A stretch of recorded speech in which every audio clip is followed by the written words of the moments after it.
B-Dot is joining us at some point, right? Yeah.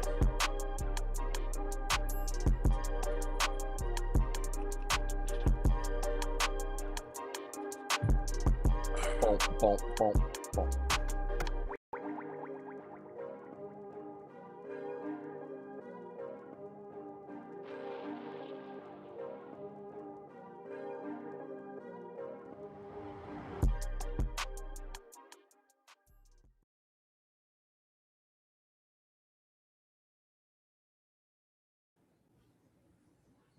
I can tell you one thing, your wait is over.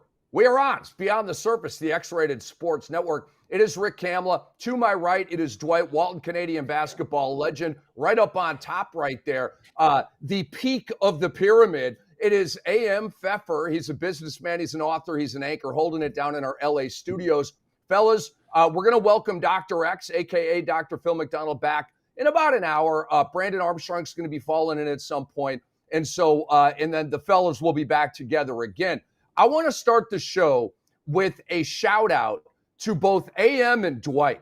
So this is about Indiana winning the national championship on Monday night. AM, I'm going to go right to you here, but I also want to shout out Dwight Walton because he picked Miami to win the game. I said Indiana was going to win by 2 touchdowns, and he called Miami to win the game. So against the spread, Dwight Walton picked up a win against your boy Cam. So I shout out Dwight for repping the U, and they gave Indiana way more than they wanted that night. But AM, man, congratulations. I know you guys have waited forever. This is your first natty, man. Dude, I mean, 3 days later, I'm in a daydream. I'm in a fever dream. Still kind of having a wet dream. Excuse me. But like all the dreams, man. I'm living all the dreams here, Rick and Dwight. Like, yo, 16-0. This team came out of nowhere. Like the feeling. Who was, like we were talking about, I'm talking about it with Kai and Jason before the show. Like, are you kidding me? Bama, Miami, which is a tremendous team. Illinois, when they were ranked top 10. Oregon on the road, and then the chip on their shoulder to play them again down in the Peach Bowl. Twice had to go through them. You know what I'm saying? Like Iowa on the road, Penn State on the road. You don't win these games usually in the Big Ten, even when you're the big boys. Like this happens. It was incredible. The run is real. It is beyond. It is nothing any of us could have ever expected. I mean, I've reconnected with 30 some odd people from Indiana.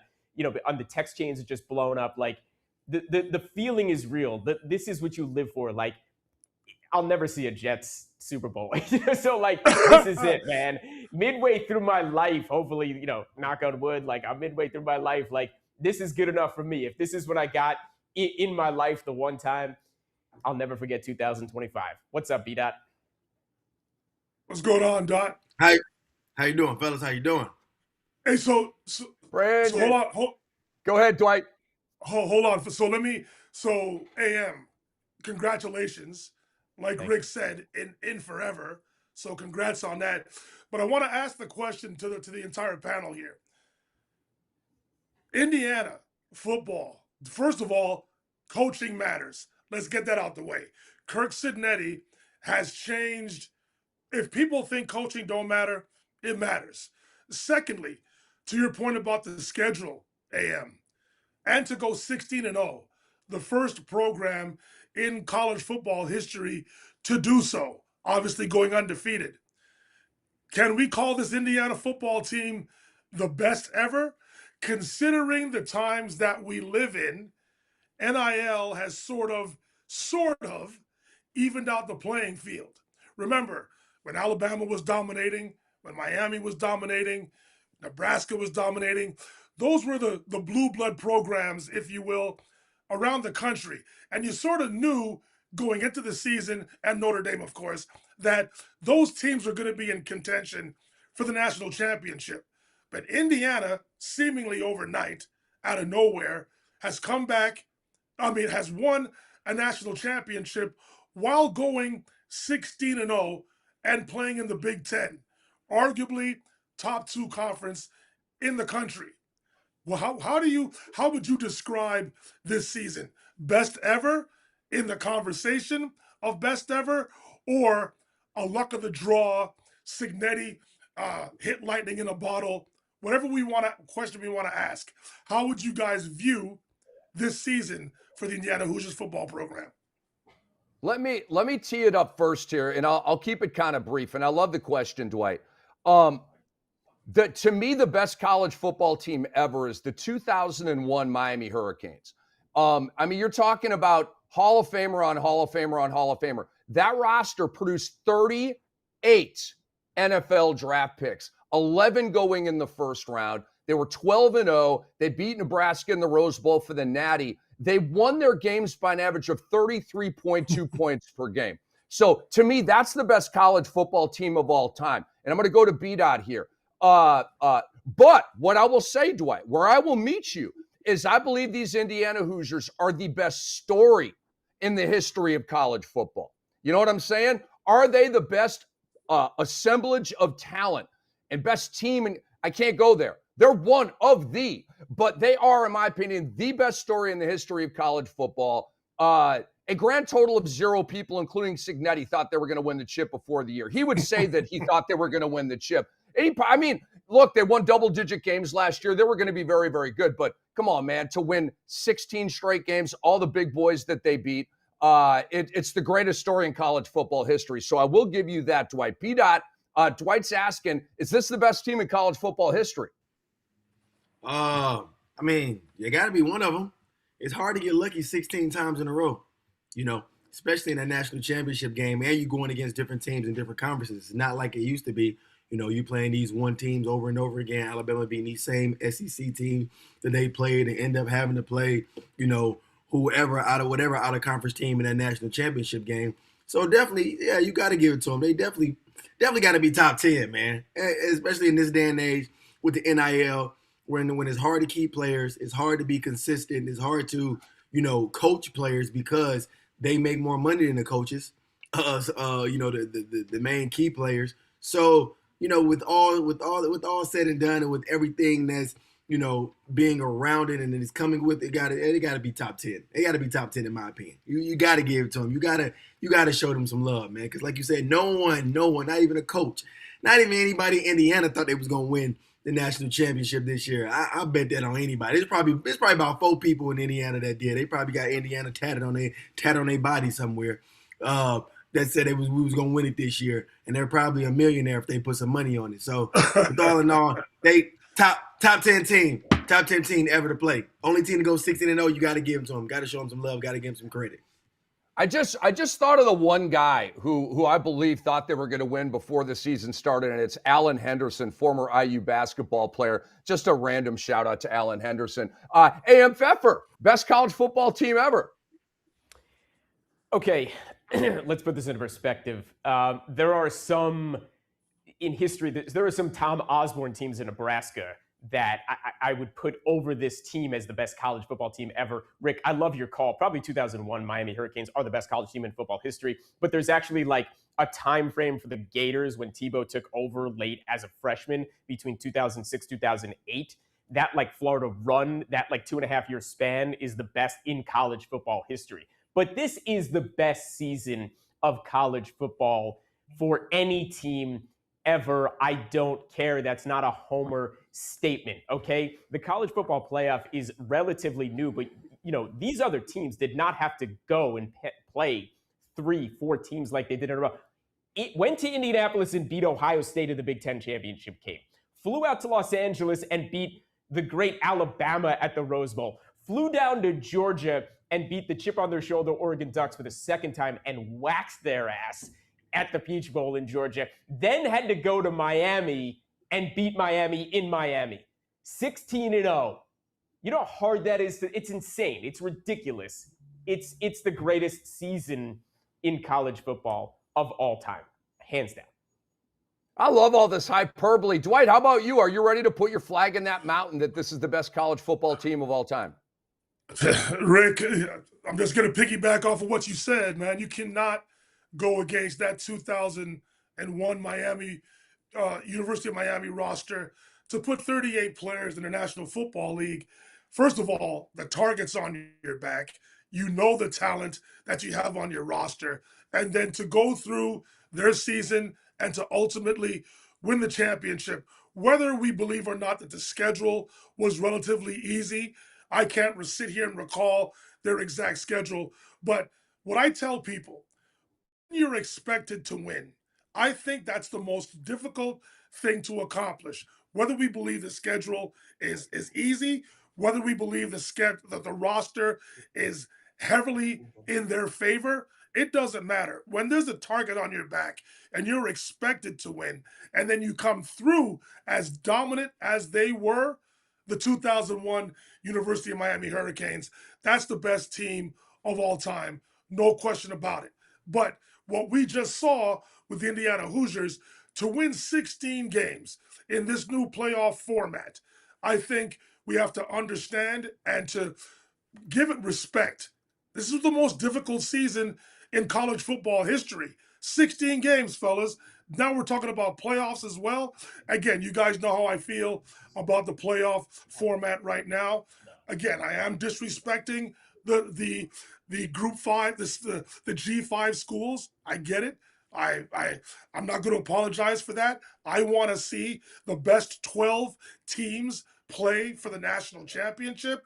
And I understand and respect what James Madison and Tulane did this season, but the 12 best teams weren't in the tournament. But that, again, is a conversation for another day. But to go 16-0 in this day with the NIL and the playoff format, I have to give the Indiana Hoosiers and their respect in having the greatest season of all time in college football history. Nice job, Dwight. I love a pop-up interview here, and you see Giannis there. Let's start talking about Giannis Antetokounmpo. It got weird last night, very, very weird. Not that OKC smashed and mauled the Milwaukee Bucks. That's very chalky and expected. But you see right there that they're down like 20 in the game, and Doc Rivers is trying to talk with him, and he basically blows him off and ignores him. So Giannis only took 11 shots in that loss to OKC. And about that, he said, I truly don't understand. Maybe it's because we're a young team or because we're not playing well or because guys think it's their turn. Uh-oh. I don't get it, Giannis continues. I really don't. Maybe I got to demand the ball more. And this is Giannis. And then there's one more here. He says, we're not playing hard. We're not playing to win. We're not playing together. Our chemistry isn't there. Guys are being selfish. Oh, we just don't get it. And we don't have enough time. Okay. So the question is this the last straw for Giannis? We all know what the facts of the matter right now. Okay. The Bucks don't want to move him. Teams around the league want to go after Giannis, but Giannis needs to ask out before all of these dominoes can fall. To this point, he has not done that yet. So, but this is different. I have never heard Giannis go into his team like this, and this is a week after he, the whole booing thing with the fans and saying, I boo you too and all that. Like, it's getting weird right now, okay? So, B-Dot, I go to you first. Was last night the last straw for Giannis? Will it lead to him asking out? Man, it's been the last straw a couple of nights for Giannis. I think last night probably was just the icing on the cake.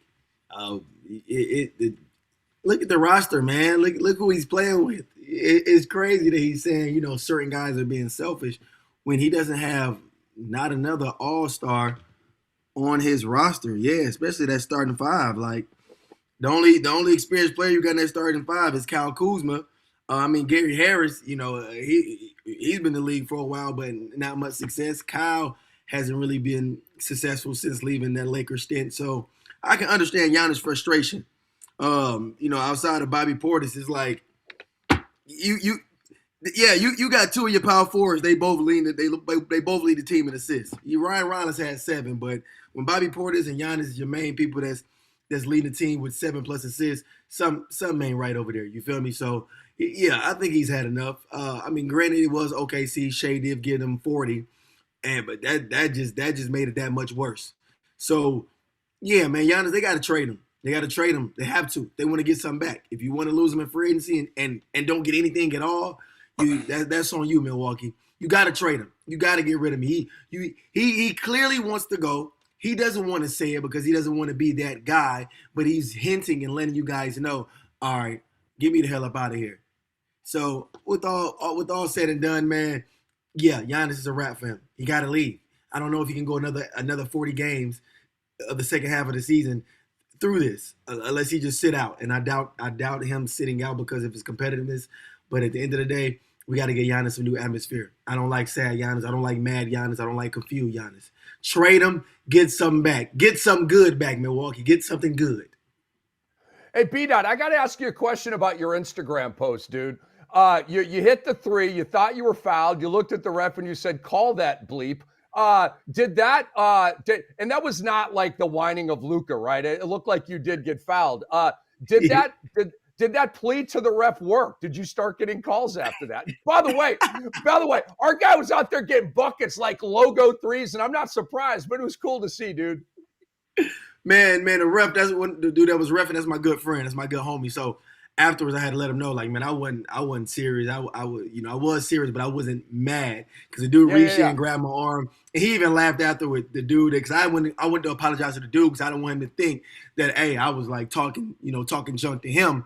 I was just frustrated. You fouled me. They didn't call it. It went in. So glass halfway full. I like to look at it. And now I really don't get many calls, man. I don't drive that much. I'm really a mid-range guy, and threes. You feel me? I'll shoot a layup here and there on a fast break, but other than that, it's too many ankles down there. Big man, what I need to do all that for when I can just pull up right here in this free throw line and call it a day. Yes.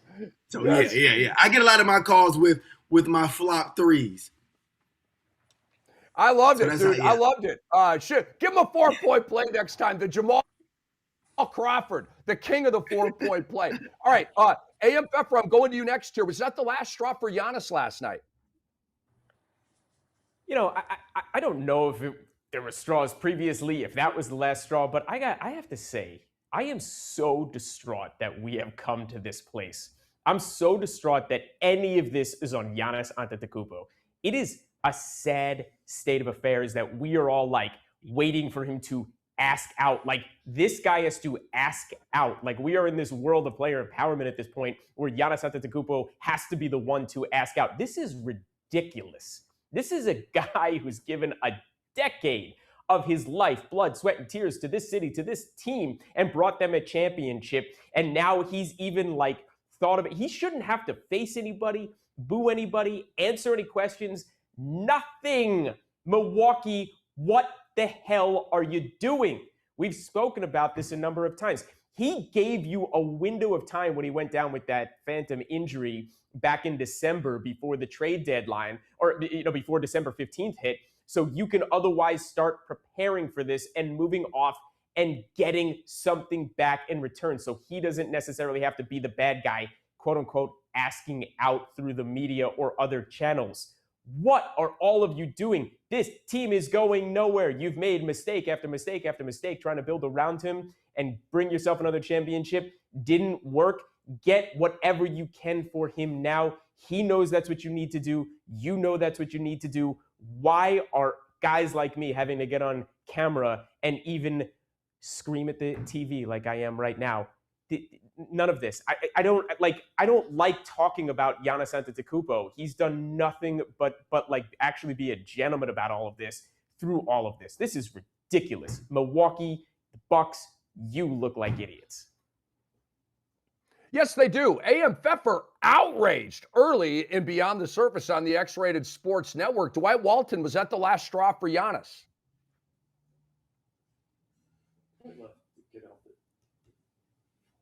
Apparently we're having some tech issues with Dwight right there. All right. I'm not sure what happened with Dwight right there. So let's move on. Let's bring in another topic here, guys. Let's talk about LeBron James. Is LeBron James a mandatory All-Star? That is the question here, guys. Is LeBron James a mandatory All-Star? The starters were announced a day or two ago. In the West, Luka, SGA, Curry, Jokic, and Wemby over Anthony Edwards. In the East, Jalen Brunson, Giannis, Tyrese Maxey, Cade Cunningham, Jaylen Brown, Donovan Mitchell, probably the best player that got left off there. And fan vote got Wemby on over Edwards. And Luka received the most fan votes out of every player. Okay. LeBron's record of 21 consecutive All-Star starts, which is ridiculous, is over. Okay. Draymond said this a couple weeks ago. He wants Adam Silver to find a way to put Bron on the All-Star team. He said, I know a lot of people are like, oh man, he shouldn't be an All-Star. He said, shut up. Yes, he should. He's been the face of the NBA for 20 years. Figure it out. Wrong again, Draymond. Wrong again. Rich Paul said he doesn't want to make a charity case All-Star selection for LeBron this season. Okay, so varying opinions there. LeBron James has played about half the games for the Lakers this year. So I go to Dwight Walton. Hold on, is Dwight back? Is Dwight back? He is not back. All right, AM, I go to you first here. Is LeBron James a mandatory All-Star this year?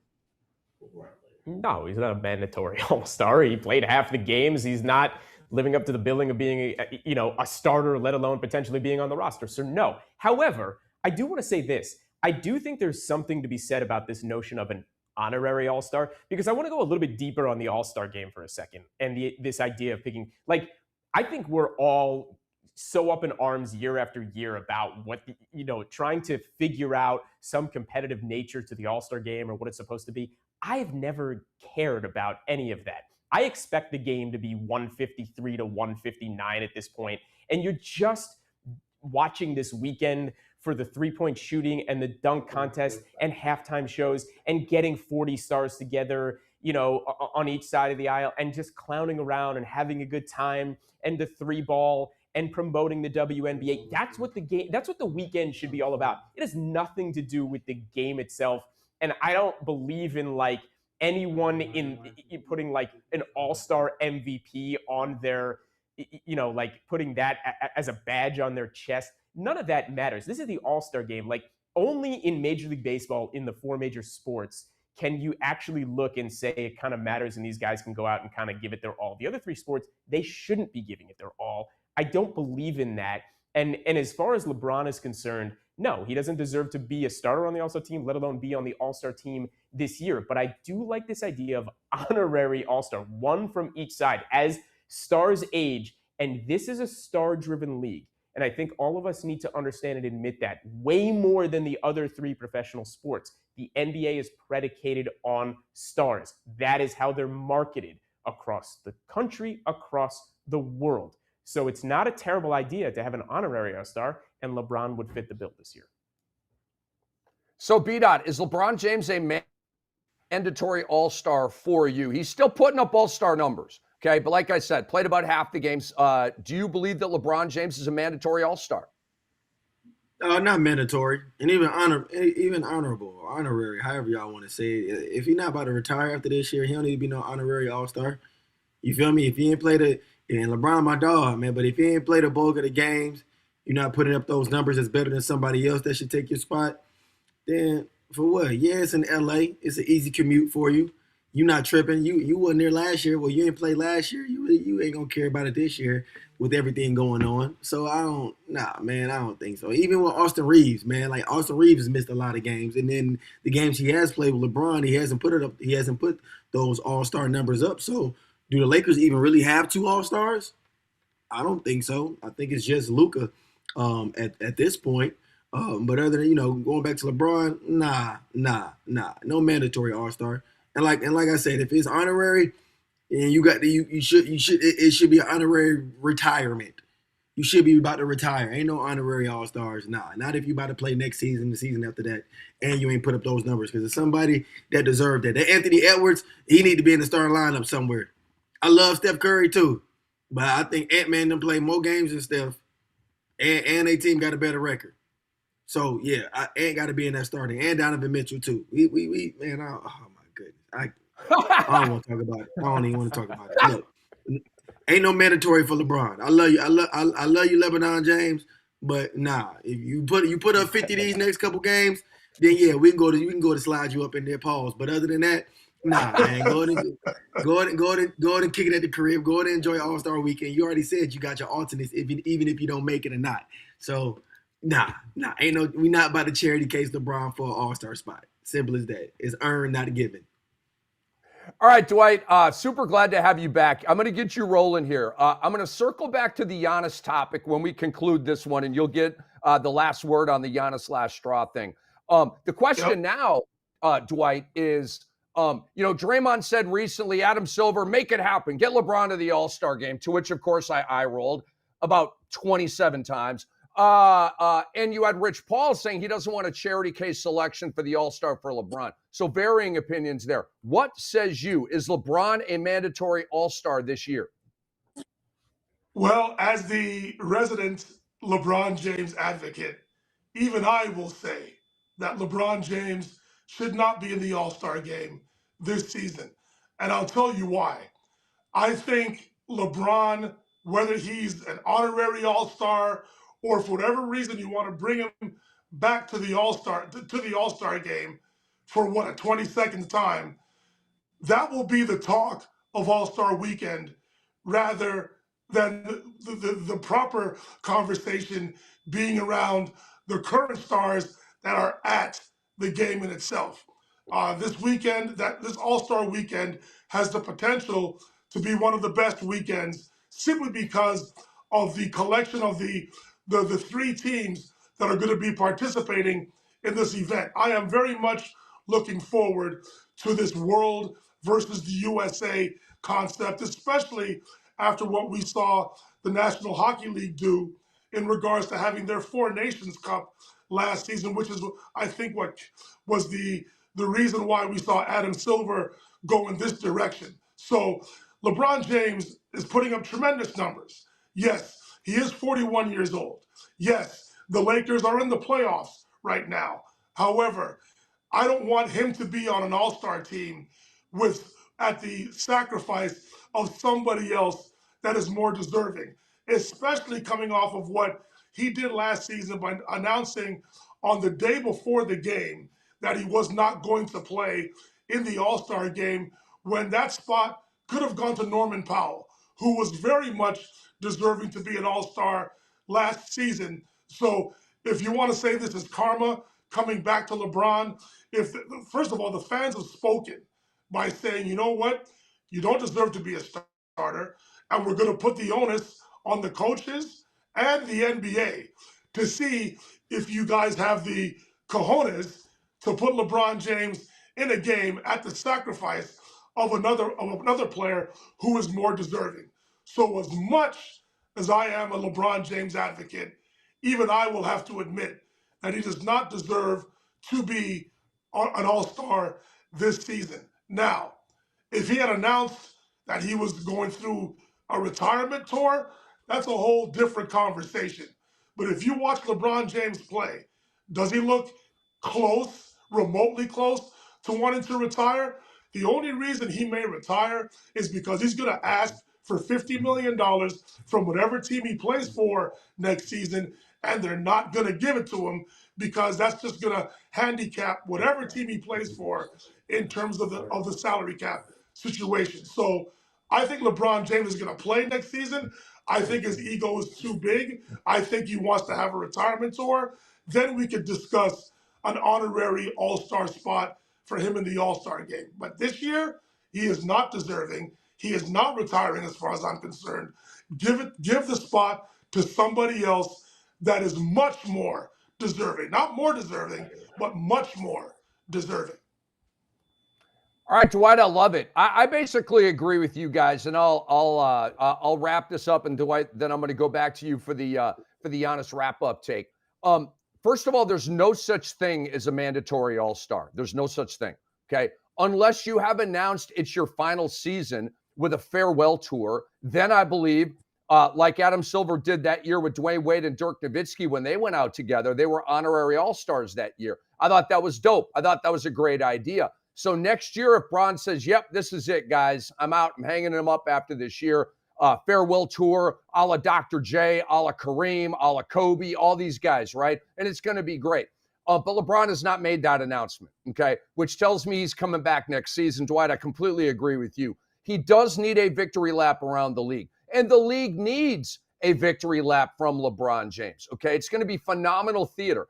Also, LeBron doesn't even want to play in the All-Star game. He completely defecated on the event last year, okay? And so Dwight said day before, I read before coming on here, it was the day of the event. Anyway, it was way too close to the game to bow out of the game. And LeBron James LeBron still gets that All-Star credit even without playing. I was pissed at LeBron James last year. Dude, you literally kept either Norman Powell or my choice, Domantas Sabonis. Guys, real quick, do me a favor. Go look at Domantas Sabonis' numbers last year. I agree. Just go look, not this year, last year. It was like 20, 14, and 7 or something like that. I mean, give me a freaking break. And the year before, he got snubbed as well. So, like, that pissed me off. Like, dude, that's so selfish. You knew you weren't going to play. You knew you didn't want to play. And yet you held an all-star spot up from somebody. That was lame, okay? But if the coaches vote LeBron to the game, then fine. That's their prerogative. But Adam Silver should not feel obligated to put Bron on this all-star team. Wait a second. I'm getting a notification.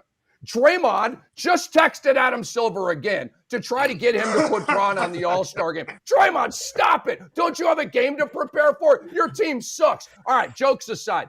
Dwight Walton, was that the last straw for Giannis Antetokounmpo last night? Listen, we can go back to the beginning of the season when you guys thought for sure that Giannis Antetokounmpo's injury was a fake and that this was a setup for him to be traded. And I told you guys back then that it was not his last game. He was going to play for Milwaukee again. And we have had a lot of last straw moments with Giannis Antetokounmpo. Now, I just think for a player of that magnitude, the amount of gravity he would bring to any franchise, it'll be difficult for any team right now to trade for a star of like Giannis Antetokounmpo mid-season. I would think that Giannis Antetokounmpo will get traded on draft day or shortly thereafter at the end of the season, more in July. Now, that being said, there is one team out there that can give the Milwaukee Bucks exactly what they want in order to transition from the 13 great seasons that Giannis Antetokounmpo has given the city of Milwaukee. And that team is the Oklahoma City Thunder. Now, with the current issues that the Thunder have had with the San Antonio Spurs, and I know they already have Chet Holmgren and Isaiah Hartenstein, but imagine Giannis Antetokounmpo being added to that Thunder roster. And here's the reason why I believe they are the team most equipped to give the Bucks what they want. Sam Presti has hoarded a ton of first-round picks that I'm sure the Bucks would love to have. And the Thunder have a ton of young assets currently on their roster that I'm sure the Bucks would love to have to build going forward post Giannis Antetokounmpo. I'm not saying it's going to happen. I just think the Thunder have the requisite assets that the Bucks would love to have going forward. You could throw the San Antonio Spurs into that mix, but I don't think they have as much as the Thunder currently have. Again, I don't have any intel on this. I don't think it's going to happen. But if there's one team that could, quote unquote, satisfy the Milwaukee Bucks in order to get some sort of return for Giannis Antetokounmpo, it would be the Oklahoma City Thunder. I don't think he'll be traded at the deadline. I could be dead wrong. I think it happens more postseason than at the deadline this season. I love it. I forgot to give you guys my take on Giannis, and I say yes, that was the last straw. Last call for alcohol. Last beer in the cooler. That always sucks, right? When it's the last beer in the cooler, time to go to the store. Stop the music. The cops are here. The party's over, okay? Or, like we said back in college, the keg is fried. But the party ain't over, but the keg is fried. We'll find another way. Was this leadership by Giannis Antetokounmpo or a cry for help? To me, this was a cry for help. But Giannis is crying out to himself. He is the only one on earth who can help himself right now. Nobody else, not one person. The Bucks do not want to trade Giannis. They don't. And they've been very rigid with that stance. I think it's insane, but I believe those reports. The salary cap situation for the Bucks is the worst in the National Basketball Association with the Damian Lillard stretched out contract. They don't have, guys, get this, I looked this up. The Bucks do not have full control of a first-round pick until 2031.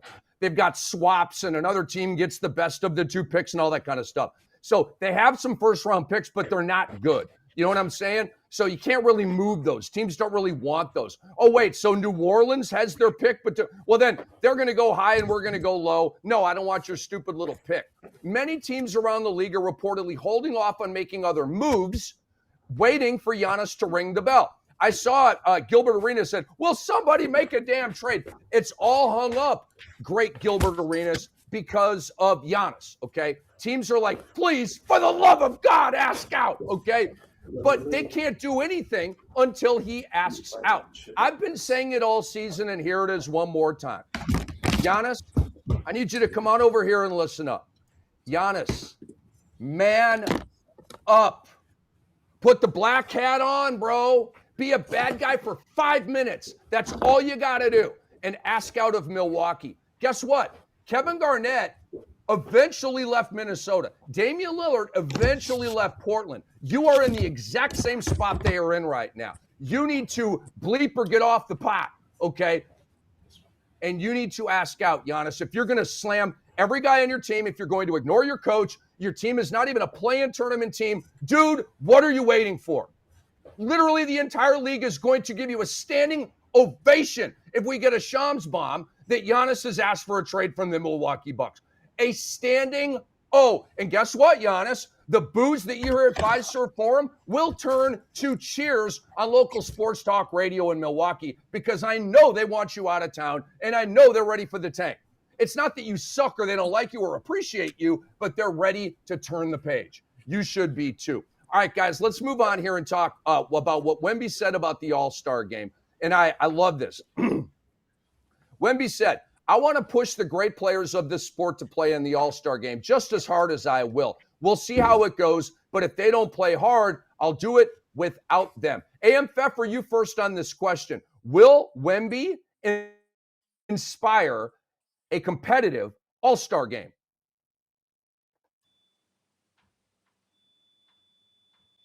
AM, go ahead, my friend. What is going on right now? They said don't go to AM. All right, we might have some tech issues in our studios here. B-Dot, I go to you. Will Wemby and these words and the aura of the 7'5" Frenchman, will that lead to a competitive All-Star game, finally?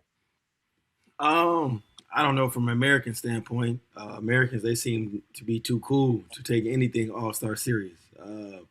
I think on the international side, you know, guys like Wemby, you know, SGA, they're gonna take it serious because you know, I don't want to say they weren't handed anything growing up or they just care about the game more. I think they just wanted more. They have that competitive aspect that we used to watch in the 90s and the 2000s. You feel me? To the point where we want to win everything. It don't matter if it is the All-Star game. You know, I only get to see these guys X amount of times a year.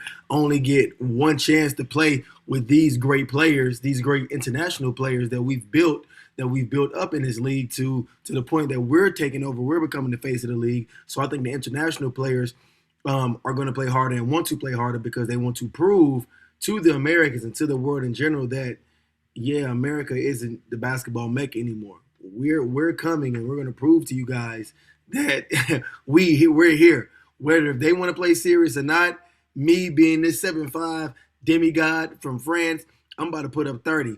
I'm about to put up 30 in the first half if I can. I know I can. You feel me? And I know SGA gonna do his thing. I know Jokic gonna do his thing. You feel me? I know Sengun gonna do his thing just because we've been put on the back of all these competitiveness for years. USA this, USA that. Oh, y'all had to go get the Avengers just to beat us in the Olympics. But come 2028 is gonna be a different sight. So I think this is just putting that battery pack, not only him, but the international players, and hopefully the American players respond back. You know, outside of Anthony Edwards, you know, some of the young guys, you know, Cade Cunningham and all of them. Hopefully they bring it too. But at the end of the day, I don't think it is. I don't think it's going to change anything. I don't think not from an American standpoint, because like I said, Americans, they seem too cool to do it. Even VJ, I know VJ's not fully American. Edgecombe, they asked him about doing the dunk contest. He like, nah, I'm good. I don't even have no excuse why, but nah, I ain't. Like, bro, you're a rookie with a 92-inch vert. Go win 100,000. You feel me? Go do something fantastic, man. Submit yourself in some type of all-star history, because back then, accolades, the MVP used to mean something. You used to put all these players, you used to put Kobe next to Jordan next to LeBron, and what did they have? They had MVP, all-star MVPs as an accolade in there. But why? Because players cared about it and they wanted it because it was very important. You used to have guys purposely trying to get 50. Westbrook purposely going out there trying to score 40 because he want to win this all-star MVP because it means something to him. So hopefully it changed something, but in my opinion, I don't think it's going to change anything anytime soon. I can tell you one thing, and this isn't my take, but Luka Doncic hates the All-Star game. He absolutely hates it. He sucks in it. He never brings even a shred or a fiber of effort. Dwight Walton, will Wemby inspire a competitive All-Star game? Ultimately, we could talk about how the game has sucked, and it hit rock bottom for me. If it wasn't last season, it was 2 seasons ago. So we could talk about Victor Wembanyama, whomever player wants to bring it in the All-Star game. Ultimately, the onus is on the players to play hard in this game. And the hope is that the USA versus world concept will bring out pride in these players. And listen, we could talk about 2028 until we're blue in the face. I know the games are going to be held in Los Angeles, but as far as I'm concerned, as of today, the USA will not be favored to win the gold medal. Yes, home court advantage will help, but like Dot said about 5 minutes ago, you had to go and get Steph Curry, Kevin Durant, and LeBron James to play in the Olympics in Paris, France in 2024 to beat Serbia and France by a combined 8 points to win the gold medal. If not for the heroics of Steph Curry and his three-point prowess, we could be having a completely different conversation. That is the hope, that pride, that country pride, the continental pride that we hope the Americans bring to the table. Because, Rick, to your point, Luka Doncic has not played well or cared about the All-Star games that he has played in. But once he sees his teammates, Shai Gilgeous-Alexander, Nikola Jokic, who I believe will play in the game because he's supposed to come off the injured list at some point over the next week to 10 days, Victor Wembanyama, I forget who else is going to be in the starting five for the world team. When he gets around those guys and he sees those guys actually caring about the game, he will stick out like a sore thumb, like the American dudes will, if they don't take this game seriously. And then I think all hell will break loose if this game this weekend doesn't take care of itself in terms of the players caring about it. So the onus is on the players. And I think having the world team there, I think that will bring out the best from the 2 American teams. At least that is my hope. I think it will happen. And as I've said on social media countless numbers of times, there is nothing more prideful, more proud of wearing your country's colors on your chest and back at an international competition. And if the world team, who has the best players currently in the NBA, doesn't inspire the American players, I don't know what will. So I'm hopeful that not only Victor Wembanyama, but the players as a whole give the fans what they want and give the players themselves the integrity, the inspiration to bring out the best for this tournament All-Star weekend.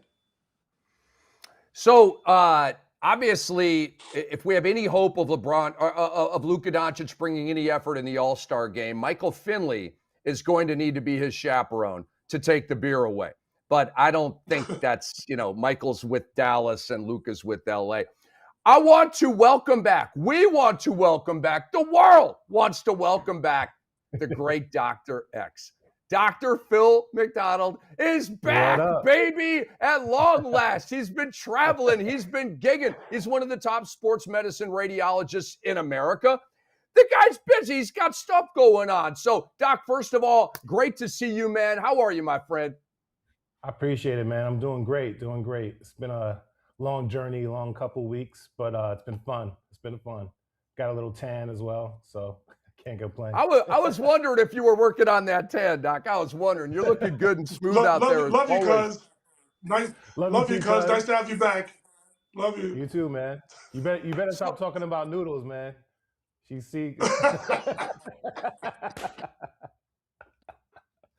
You wasn't on earlier for a reason. Be careful, man. She don't play. She don't play. Hey, Doc, neither does Victor Wembanyama. Let me catch you up here. He said, I want to push the great players of this sport to play in the All-Star game just as hard as I will. We'll see how it goes, he says. But if they don't play hard, I'll do it without them. Are those words going to inspire a play hard All-Star game? Are we actually going to like what we see in the All-Star game because of the inspiration from Wemby or not? I think it will definitely inspire a nice riot comedy skit with Victor probably poo-pooing on everybody's efforts. So regardless, we'll be entertained. I know we'll be entertained because we'll be doing a watch party here in the studio. And you'll finally be in the studio, Rick, so that'll be great. So I think regardless, it's going to be fun to watch a new format together. Indeed. Riot comedy, my favorite thing that they do right now, when Victor goes, pwah, and he spits on stuff. And it's in sort of the French accent. Riot comedy, again, sometimes some of their stuff is so wildly political. It's bro, you just lost me. Keep it to sports. But some of their sports stuff is bang on. A.M. Pfeffer, will Wemby's words inspire a competitive All-Star game?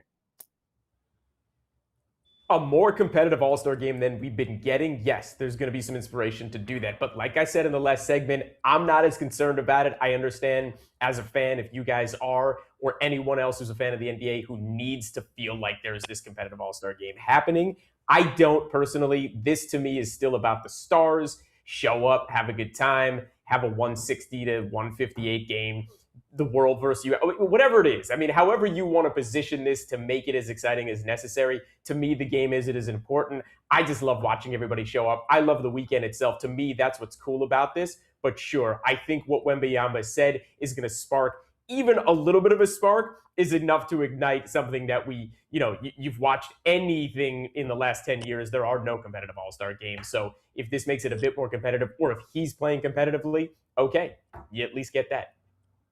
All right, I'll give you my answer, and then we're going to fire up some really, really spicy conversation about the Golden State Warriors. Dr. X is going to take us into the XSN clinic with the Jimmy Butler injury. And so a lot of cool stuff coming up here, guys. Is Wemby's words going to inspire a competitive All-Star game? I highly doubt it. I highly, highly, highly doubt it. I know one thing. If Wemby talks the talk and then walks the walk, which I'm very confident that he will, and then dominates the All-Star games, whatever the hell format they're doing, then he will moonwalk away with the MVP award. So I think I may refund my Hard Rock Bet account down here in FLA and put a little something on Wemby for All-Star MVP. I mean, if he's the only guy playing hard, his stats are going to be ridiculous, and he's going to win the award. All right. But this is why Wemby and Brunson are tied for my favorite players. Brunson calls a team meeting. The team comes out and smashes another team, a rival, so to speak, by 60 points, okay? That's leadership, man. That's Brunson culture. Get your bleep together or be gone, period, okay? I believe Wemby's call to action for playing hard in the All-Star game is going to fall on deaf ears. I believe locker rooms around the league, they're scoffing at, oh, did you see what Wemby said? He's going to play hard in the All-Star game and he wants us all to follow his lead. Wemby, I'm going to be so hungover on Sunday night, I ain't going to give a crap about the game, bro. You win the MVP. I don't care, man. You can take it, okay? It's going to fall on deaf ears. We have entitled these great players to the point where they think it's better not to play than to play. And like B-Dot said a little while ago, they are too cool to play in an exhibition game, okay? Guys, I like the Joakim Noah face. I was playing drums last night. It was hour 3, hour 4. You know, you gotta kind of get the ugly face, right? Because you're grinding and you're working, right? And you're sweating, okay? It's what you do. Remember the Joakim Noah ugly face? Remember that? I ain't calling him ugly. I'm just saying, like, you remember that? Like, he'd have that face, right? Okay. These guys are too cool. They don't even want to break a sweat, dude. They're afraid to get hurt. They're not getting compensated more than the $50 million they're already making. They're hungover from all the parties over the weekend.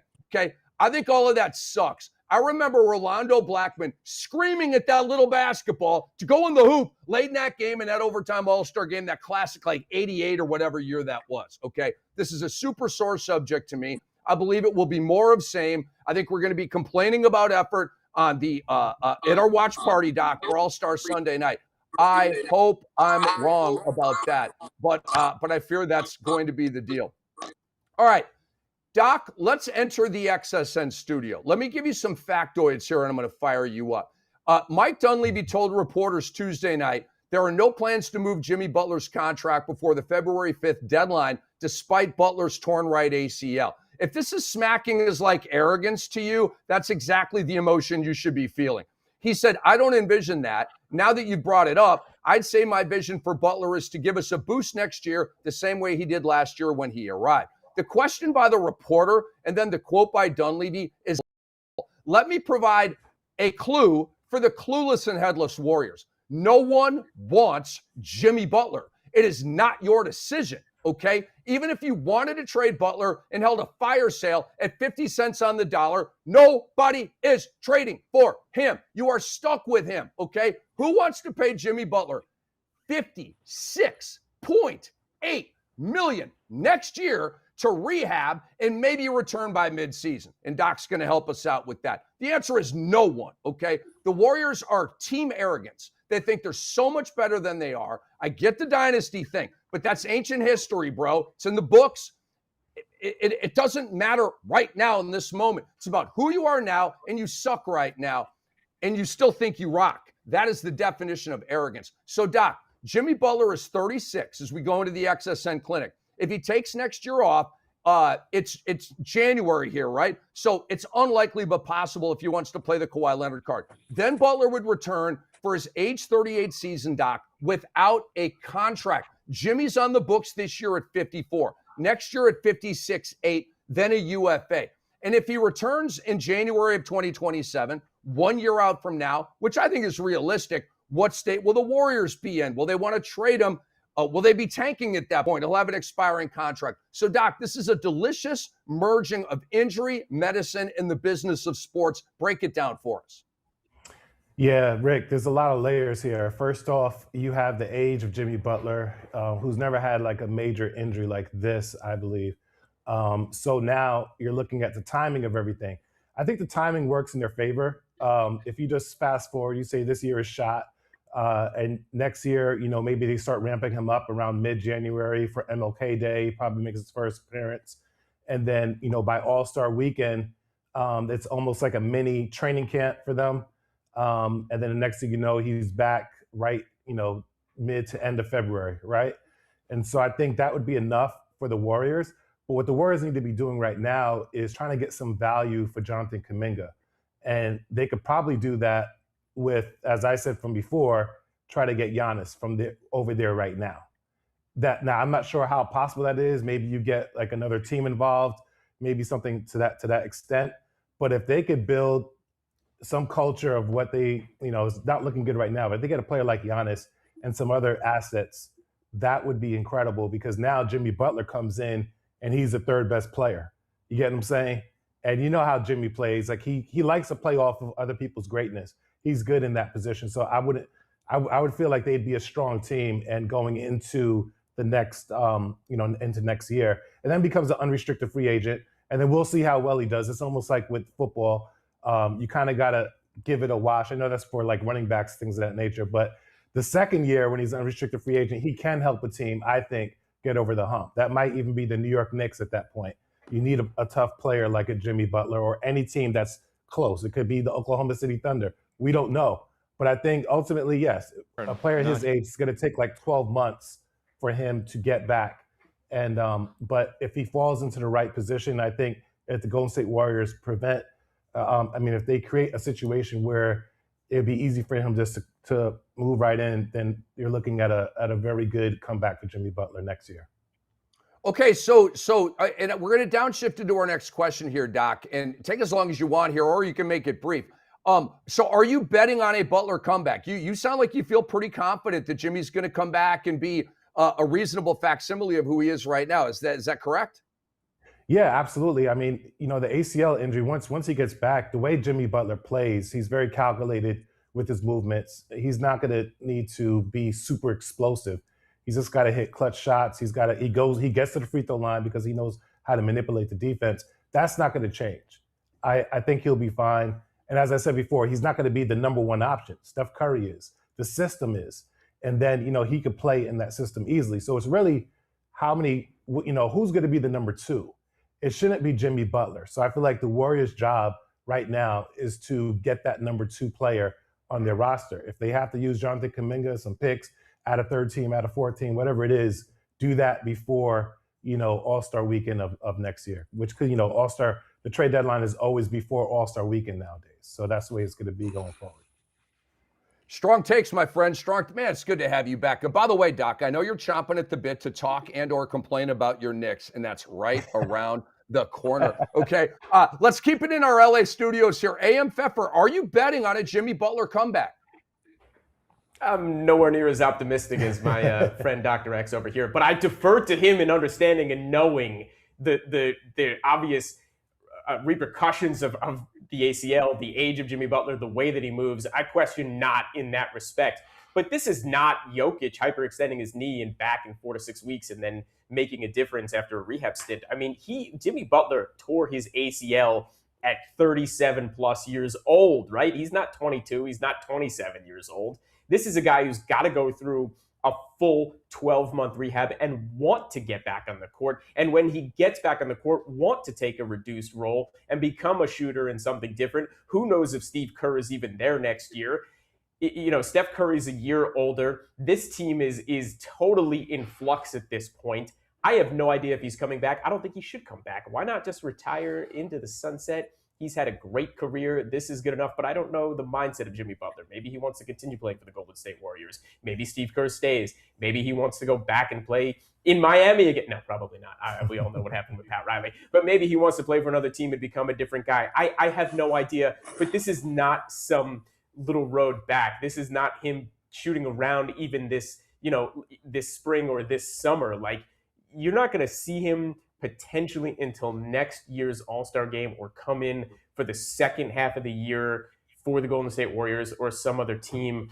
This is a devastating injury. That's how I look at it. A devastating potential end to the career. Wow.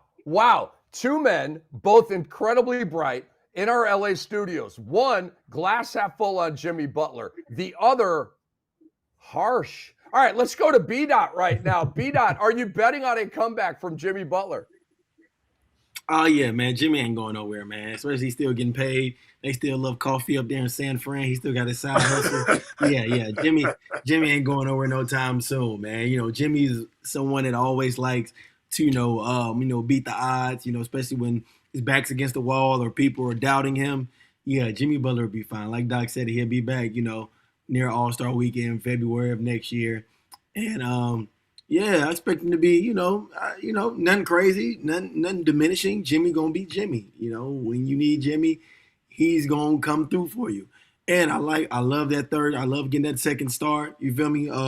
I know some talks about Trey Murphy from the New Orleans Pelicans, but the Pelicans are not looking to move Murphy no time soon, especially for a Kuminga. It's going to have to be some other stuff you throw in with it, but their hearts are not setting on moving Trey Murphy anytime soon, not this year or this upcoming season, during the summer, because they have a contract that he really likes. And I've seen something about DeMar DeRozan, but it's like you trading a similar player, maybe not defensively, but at the end of the day, DeMar is not going to give you that outside shooting threat or, spacing. He has become a better 3-point shooter, throughout his career, but I don't think that's going to move the needle for the Warriors to go get DeMar. It's just really just a replacement until Jimmy gets back.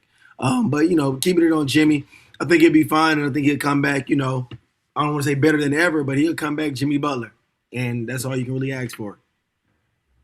All right, Dwight Walton, this is setting up nicely here. I'll go last. B-Dot and Doc are optimistic about Jimmy. We have a pessimistic take from AM. What says you? Are you betting on a Butler comeback? Listen, modern medicine and modern science has improved greatly, and the ACL injury is not as catastrophic as it was back in the day. However, there are so many Adrian Petersons that we have in athletics, and the reality is we can talk about the timeline that Jimmy Butler may be ready by this time next season. But the reality is when it comes to injuries like this, most players don't feel comfortable until 18 months or even as long as 2 years after surgery. So I think it's unrealistic to think that Jimmy Butler is going to come back and be relatively close to how he was playing through this Warriors' recent stint of success. Remember, they started the season 13-15. They were 12-4 up until the other night, to where Jimmy Butler ironically suffered the injury, the torn ACL, against his former team, the Miami Heat. So whether Mike Dunleavy Jr. is in the market right now to see if they can find that second star for the Warriors, I don't think the rest of the NBA is in the business of trying to help the Warriors out. So I think Jimmy Butler will play. I know Jimmy Butler has a lot of pride.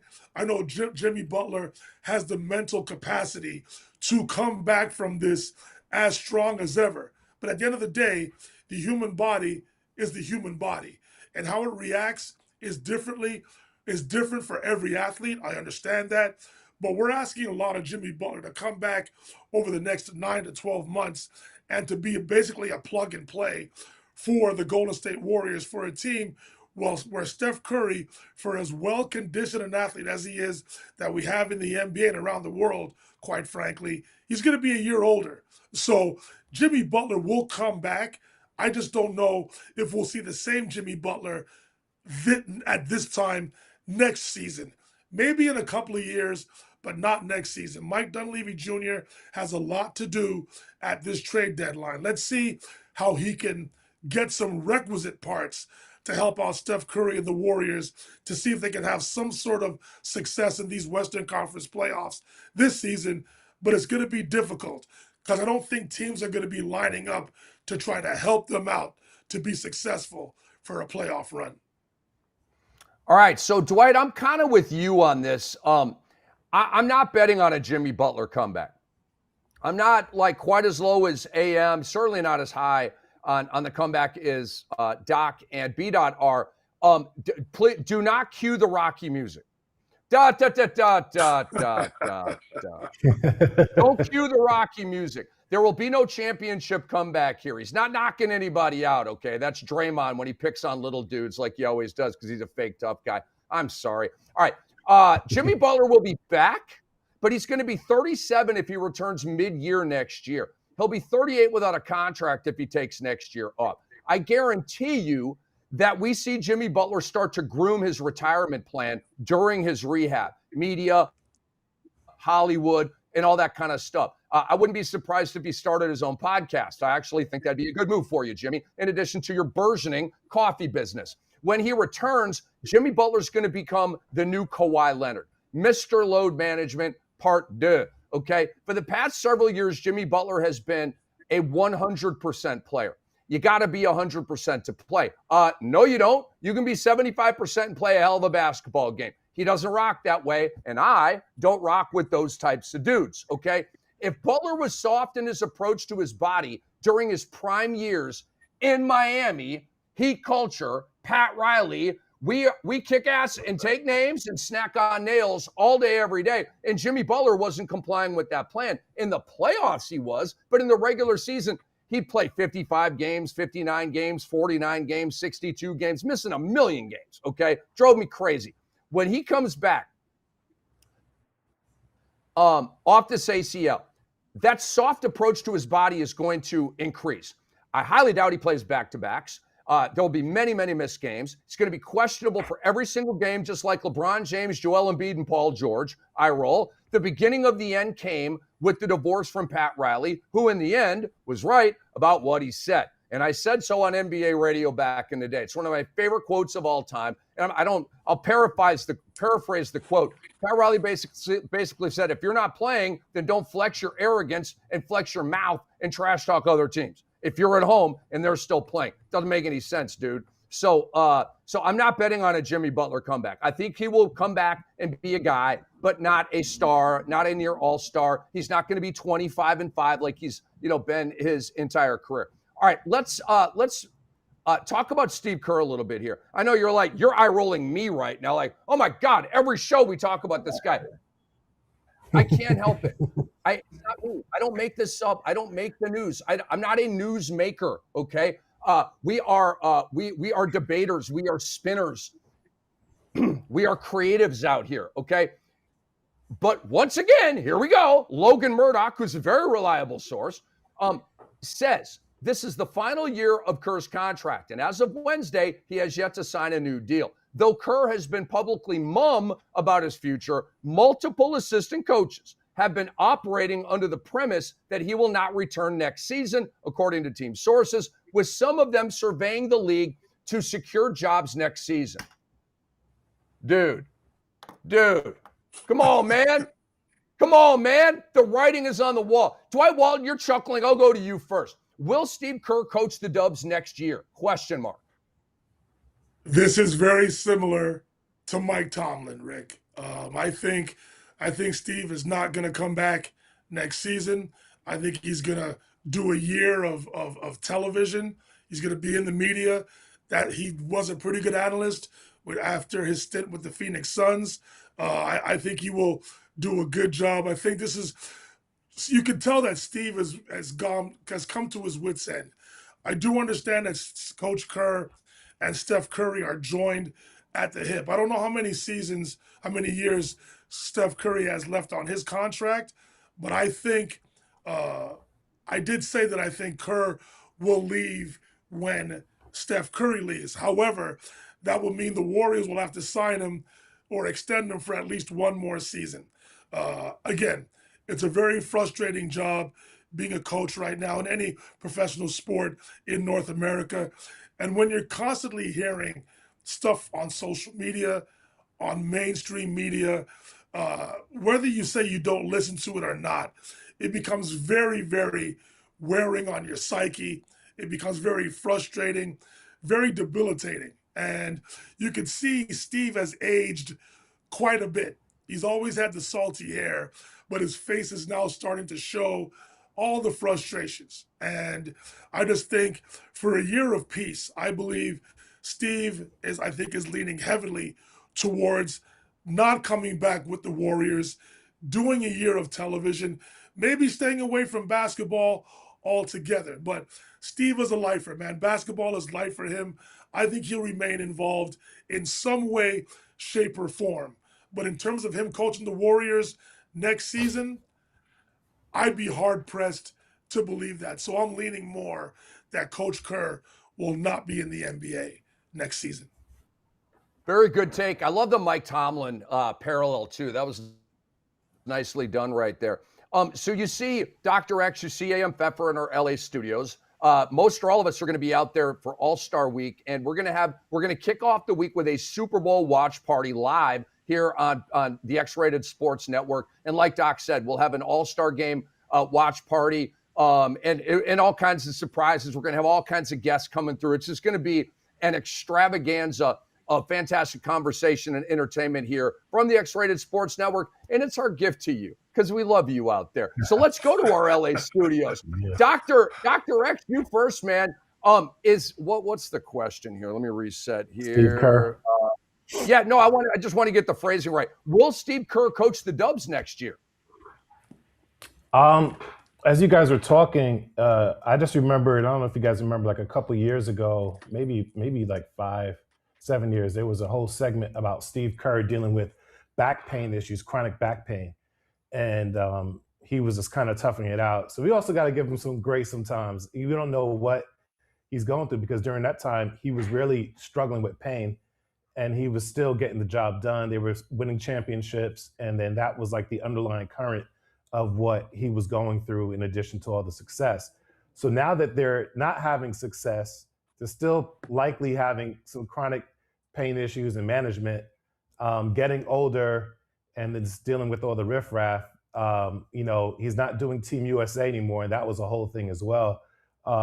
It's possible, I think he will likely, gradually get off the Golden State Warriors franchise, but I agree with what Dwight said in our group chat earlier this morning.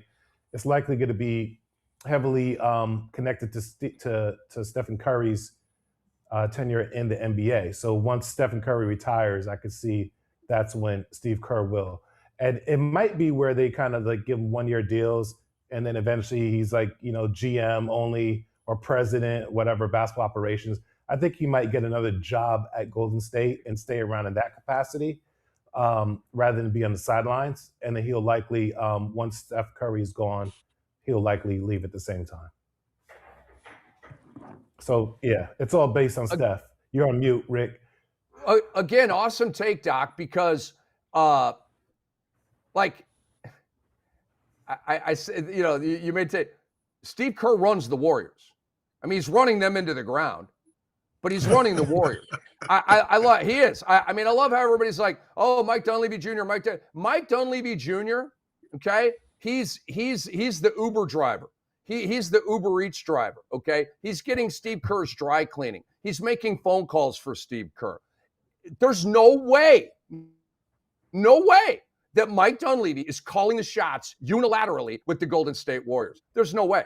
None. I will not believe that. I will die on that hill. Steve Kerr was already an exec with the Suns, okay? And Steve Kerr and Bob Myers were in lockstep. Pardon me, they were for a minute, and then Steve Kerr stopped playing Bob Myers players, right? And I think that's why Bob Myers left for media and other ventures. Anyway, I'll give you guys my answer in a minute. I like piggybacking off of the great takes that I get from you dudes. AM Pfeffer, you are next. We go back to LA. Will Steve Kerr coach the Dubs next year? Going to answer that question in a hot second. But Mike Dunleavy Jr., by the way, looks exactly like Woody from Toy Story. I just needed to throw that out there.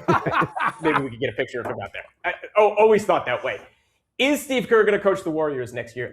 No, he's not. Dude, 5 years ago was 55 years old, looked 45 years old. He's 60 today, looks 80.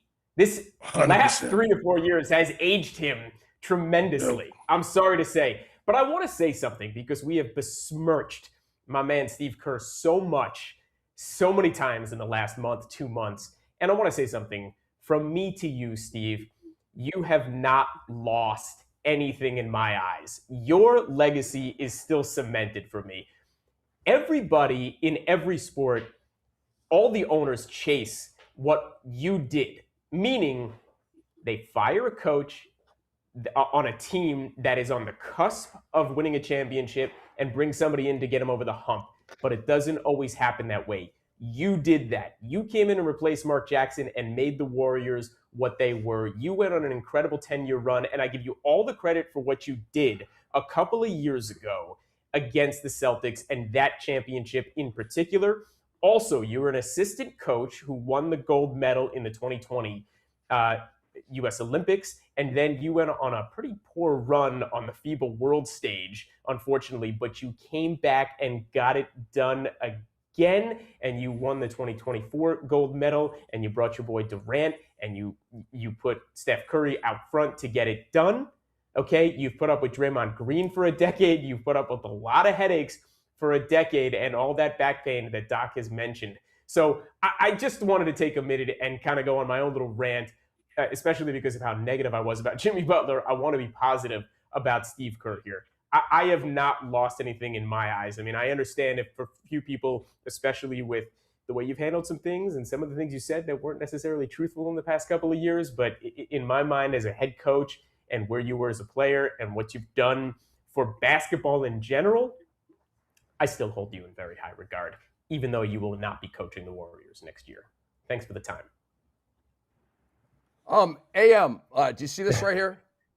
A little OxyClean. Right yeah, okay. This is OxyClean. Okay. Yeah. If you have a little ring around the collar, or you're eating a taco and it kind of bleeds on your shirt a little bit, and you rub it together a little bit and you wash it and you check it. Hey, the stain's out. Wow, I got the stain out. I can rock that shirt again. Okay. Here's the thing, dude. I completely agree with you that Steve Kerr's legacy is cemented. However, it also has a huge stain on it. Okay. And guess what? He doesn't have any OxyClean, bro. That stain's going to stay. And that stain is stunting the growth and or ruining the careers of many, many, many players and completely refusing to develop while also trying to win, which is not your job, dude. Your job is to do both. Okay. B-Dot, will Steve Rick, Kerr yeah. Real quick. So I think we may just got our first sponsorship with OxyClean for your rant. Let's go. Come on, OxyClean. God, get them on the phone right now. Dollar sign, whatever, cha-ching, sound effect. I love it, man. I love it. Cha-ching. All right, B-Dot, will Steve Kerr coach the Dubs next year? Nah, man, Steve, go and sit your ass down, man. Go and kick it right off in retirement, man. You don't gotta deal with none of this stuff anymore. You don't gotta deal with Draymond anymore. Jimmy and Draymond, come on, man. I already know there was a headache right there. That probably aged you 5 years right then and there. You feel me? I see Steve Kerr as one of them like Draymond Green type players. I don't see him coaching anywhere else if it's not Steph Curry and them boys. I don't know how successful he would be without Steph Curry and them boys. So, with all said and said, man, just take time away from basketball. Okay, go kick it. Kick your feet up on the beach. Twinkle your toes up some. Even if you need to go up in the executive office, make sure it's somewhere on the beach where you don't got to worry about nothing no more at all. Go, Kurt, hand the mantle to someone else. Okay, please, because you getting a lot of hell, you getting a lot of slack, and it ain't looking too good. You know, we don't want to see you go out like this, but you gotta go, and you gotta go out. All right, like Rick say, man, it's a stain on there, and it need to be cleaned up. All right, I don't know if it ain't gonna get removed no time soon. You might gotta cut it out, cause the OxyClean ain't gonna do nothing. You gotta replace it. When you got a stain that you can't get out, what you do? You go replace it, okay? You go replace it with a nicer shirt. Yes. Who can y'all see coaching the Warriors this next year? Go get Mike Malone. Go get Mike Malone. I would love to see Mike Malone and Steph Curry aspect for the last 3 years of his career. But when it's all said and done, yeah, Kerr gone. He out of there. Yeah. Rich, I love the Mike Malone call. Yeah, go ahead. Oh yeah. No, I mean we have to be clear. Is he going to be a part of the organization next year? Because I think it might just be like a little, vertical or lateral move, however you want to describe it, if he's with the organization at all. You get what I'm saying? Like if he's going to be president, GM, then I don't really look at him as leaving, because when they win, he's still going to get a ring. You get what I'm saying? So, coaching or not, I think Kerr might be more like a Danny Ainge or what's the other guy? Brad Stevens. Brad Stevens, yeah. You know what, cuz? I think it's gonna be a clean break. If Steve Kerr is not going to coach the Golden State Warriors, to me there will be no need for him to stick around. Again, I did say Mike Tomlin. Mike Tomlin could have taken a consultant gig with the Pittsburgh Steelers, but he said, you know what? I'm leaving the organization altogether. And I think Steve, just to give him peace of mind, I think he will leave the Warriors altogether. He's done his time. He's done fantastic work with the Warriors. He's a championship player, a championship coach, an international gold medal winning coach. He has done his due time. And I think he has earned the right to leave the Warriors. I think it will be an amicable depart from the Warriors. It won't be bad. He's done his time. He's well respected across the Warriors organization. He deserves to just go away right now. I think he'll do a year in media because he's familiar with it. He knows it. He's a great analyst. People will love to listen to him. But if he's not going to coach the Warriors, I think it'll be a clean break. I think he will leave the Warriors organization altogether. Dwight, I agree with you, my friend. So will Steve Kerr coach the Warriors next year? And Doc, I love you bring up the front office possibility. It could happen. I'm with Dwight, though. I think this is going to be a clean break, and I think they're all going to move on with their lives here. I do not believe that Steve Kerr will coach next year. And I kind of think that it's going to be hard for him to get another job. And I know, it's not a hot take. Hear me out. The game has passed Steve Kerr by in this way. The game has passed him by, okay? He refuses to develop young talent while also trying to win. He has ruined or greatly stunted many, many careers, okay, with his archaic approach. In today's NBA, it is mandatory, not optional, that you develop young talent while also trying to win, okay? That's the game. That's the balance. Those are the rules of engagement. And if you don't want to sign up for that, then you're not going to coach in the NBA. For example, why would the Knicks hire Steve Kerr if they let Mike Brown go? Like a one and done, could happen. I don't know. I hope they don't do Mike Brown like that, but you know how this goes. Why would you then hire Steve Kerr when you just fired Coach Thibs? Because in large part, he relied way too much on the veterans and did not develop young players and recent draft picks. It's the same thing. The Knicks whacked him. I think it was a mistake, but so Steve Kerr's following down that same road, okay? And so they're very similar. They're old school coaches. They're badasses. They're my way or the highway type of coaches, right? Front offices and ownership groups in the NBA right now don't want to work with those guys. They don't. They want yes men. They want analytic guys. They want developmental guys, okay? That's what they all want, even the teams that are trying to win, all right? You got to see both pictures. You can't just see one. I want to see Steve Kerr get back to being a game analyst for one of the major networks. I want to take you guys back. Marv Albert, Mike Fratello, Steve Kerr on TNT. It is one of the greatest game broadcast crews of all time. I put it up there with Marv and Bill Walton and Snapper Jones.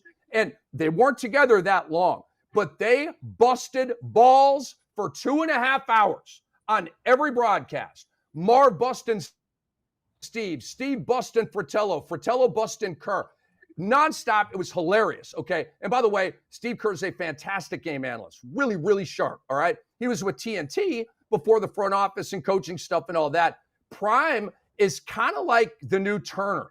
A guy that I worked with for a long time at Turner is now the talent boss at Prime. Okay. And so I've seen a lot of Turner people like going to Prime, and it's not a coincidence. Okay. And by the way, I borrowed a song for Steve Kerr, and I would like to sing it for you guys right now. Happy trails to you until we meet again. Happy trails to you. Keep smiling until then. All right, let's move on here, guys. Dwight, Rick just hit Steve Kerr with the Roy Rogers, Dale Evans. That's gold. Ice in the vein. I'm feeling it. Dwight, what do you think, man? Was that right? But you know what? But hold on. Listen, Rick has been going at Steve Kerr for the last, I don't know how long, you know, and as our most loyal listener and follower, Kariah Gage has been saying, when Rick talks about the Golden State Warriors, Steve Kerr in particular, it is absolute gold.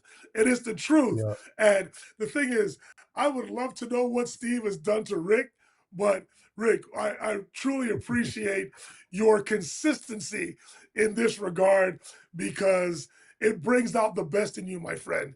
It really does. So carry on, please. Carry on. Roy Rogers, Dan Levin, B-Dot. You okay with the Roy Rogers, Dan Levin send up? Oh man, I'm just feeling it. Hey, Rick can do no wrong in my eyes. Rick can do no wrong. I love you guys, man. I do. I love Thank it, you. Rick. I love it. Thank you. No, I appreciate it, man. I appreciate it. All right, so let's move on here, guys. And I want to hit you that this is a fish. I don't want to like be violent about it, but I love this topic and I'm so psyched to get into it. Doc, we have not forgotten your Knicks. They're coming up here in a little bit. Should Steph Curry demand a trade from the Warriors? Correa, it just got real around here again. All right. Should Steph Curry demand a trade from the Warriors? My answer is yes. I started this campaign on Sirius XM NBA radio a couple of years ago, and I just heard Dwight scoffing and probably eye rolling. I'm in my script right now, so I can't see him. Just like it went down. Just like it went down a couple of years ago when I started to bang on this drum on NBA radio. Antonio Daniels was like, "Are you okay? Like, what's in your coffee this morning?" And I'm like, "Bruh, this is what needs to happen. Hear me out." Not too many people were listening to me at the time, and Dwight Walton's already got the earmuffs on. I see him. All right. So I predicted the Warriors to be a mid-team this year, 7, 8, 9 in the West. It's exactly where they've been all year. Nailed that one. All right. Now, it is questionable if they even make the play-in tournament. Given the state of the bottom five, you know, the Utahs and New Orleans and Dallas and all these crappy teams, Golden State might actually still make the play-in tournament, but we know that they're going to get boot stomped in the PIT and not make the playoffs, okay? It is time for Steph to demand a trade out of Golden State so he has at least a chance to win another ring. A chance. He has no chance to get ring number 5 in his current stomping grounds. None. None. The championship window, it's not closed, it's glued shut, okay? The jaws of life couldn't open up the championship window for the Golden State Warriors. If you get to 5, you pass LeBron James. They both got 4, fellas, okay?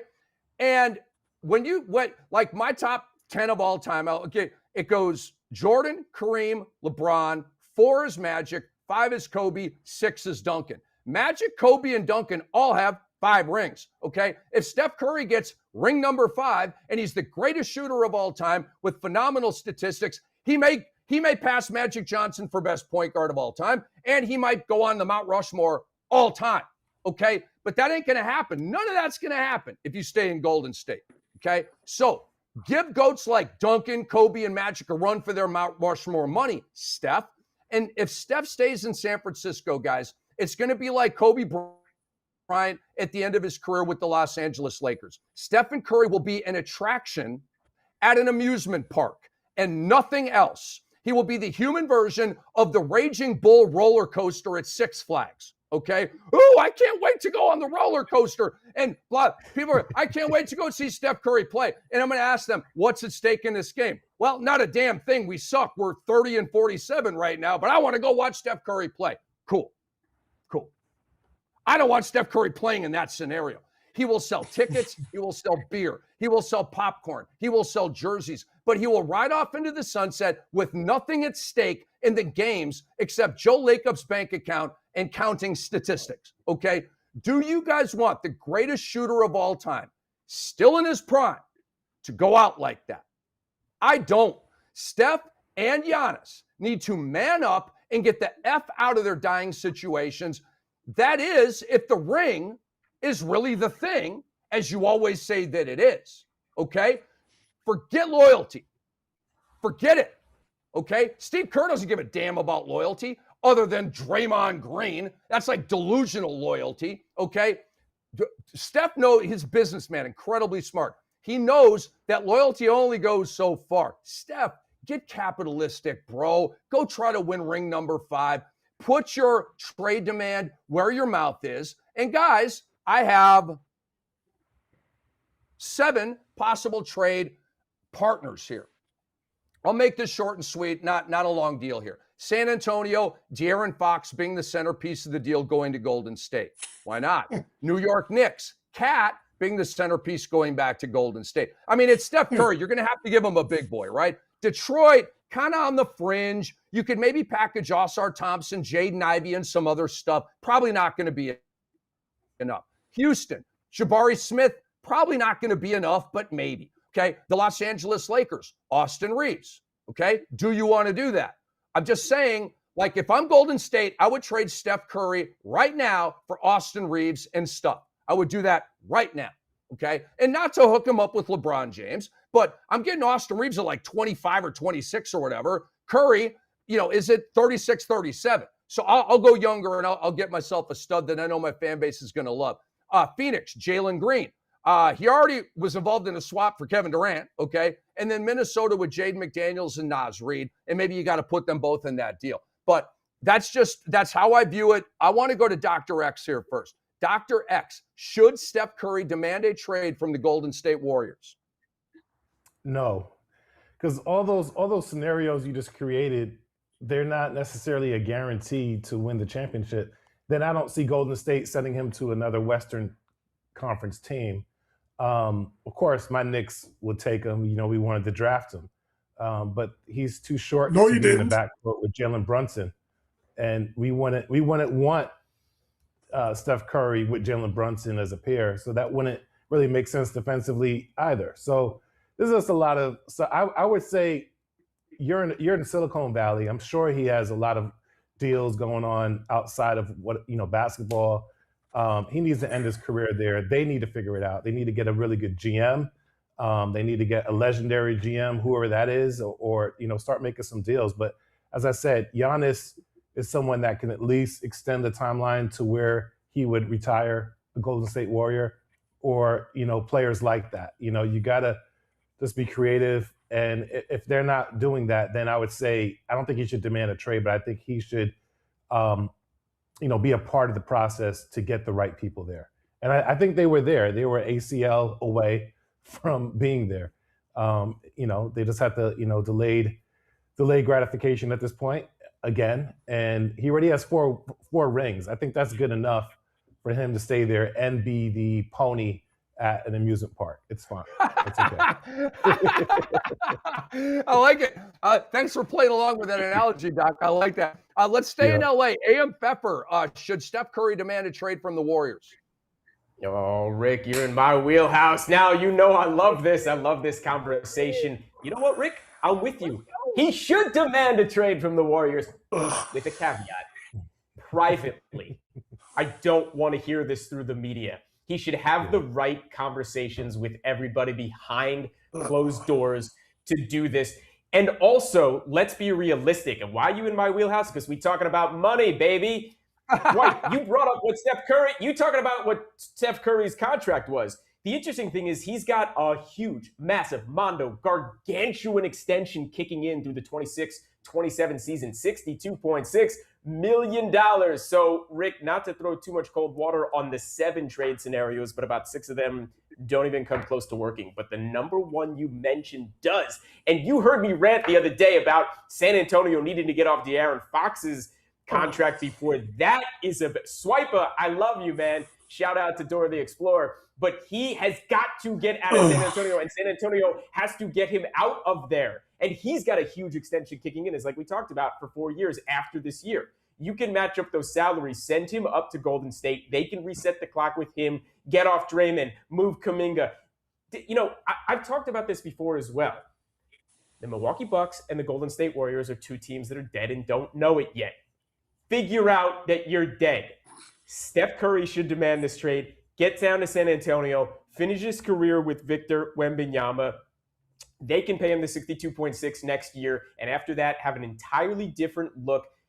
Extend Steph Castle, extend Dylan Harper, extend Victor Wembanyama as your nucleus with realistic contracts.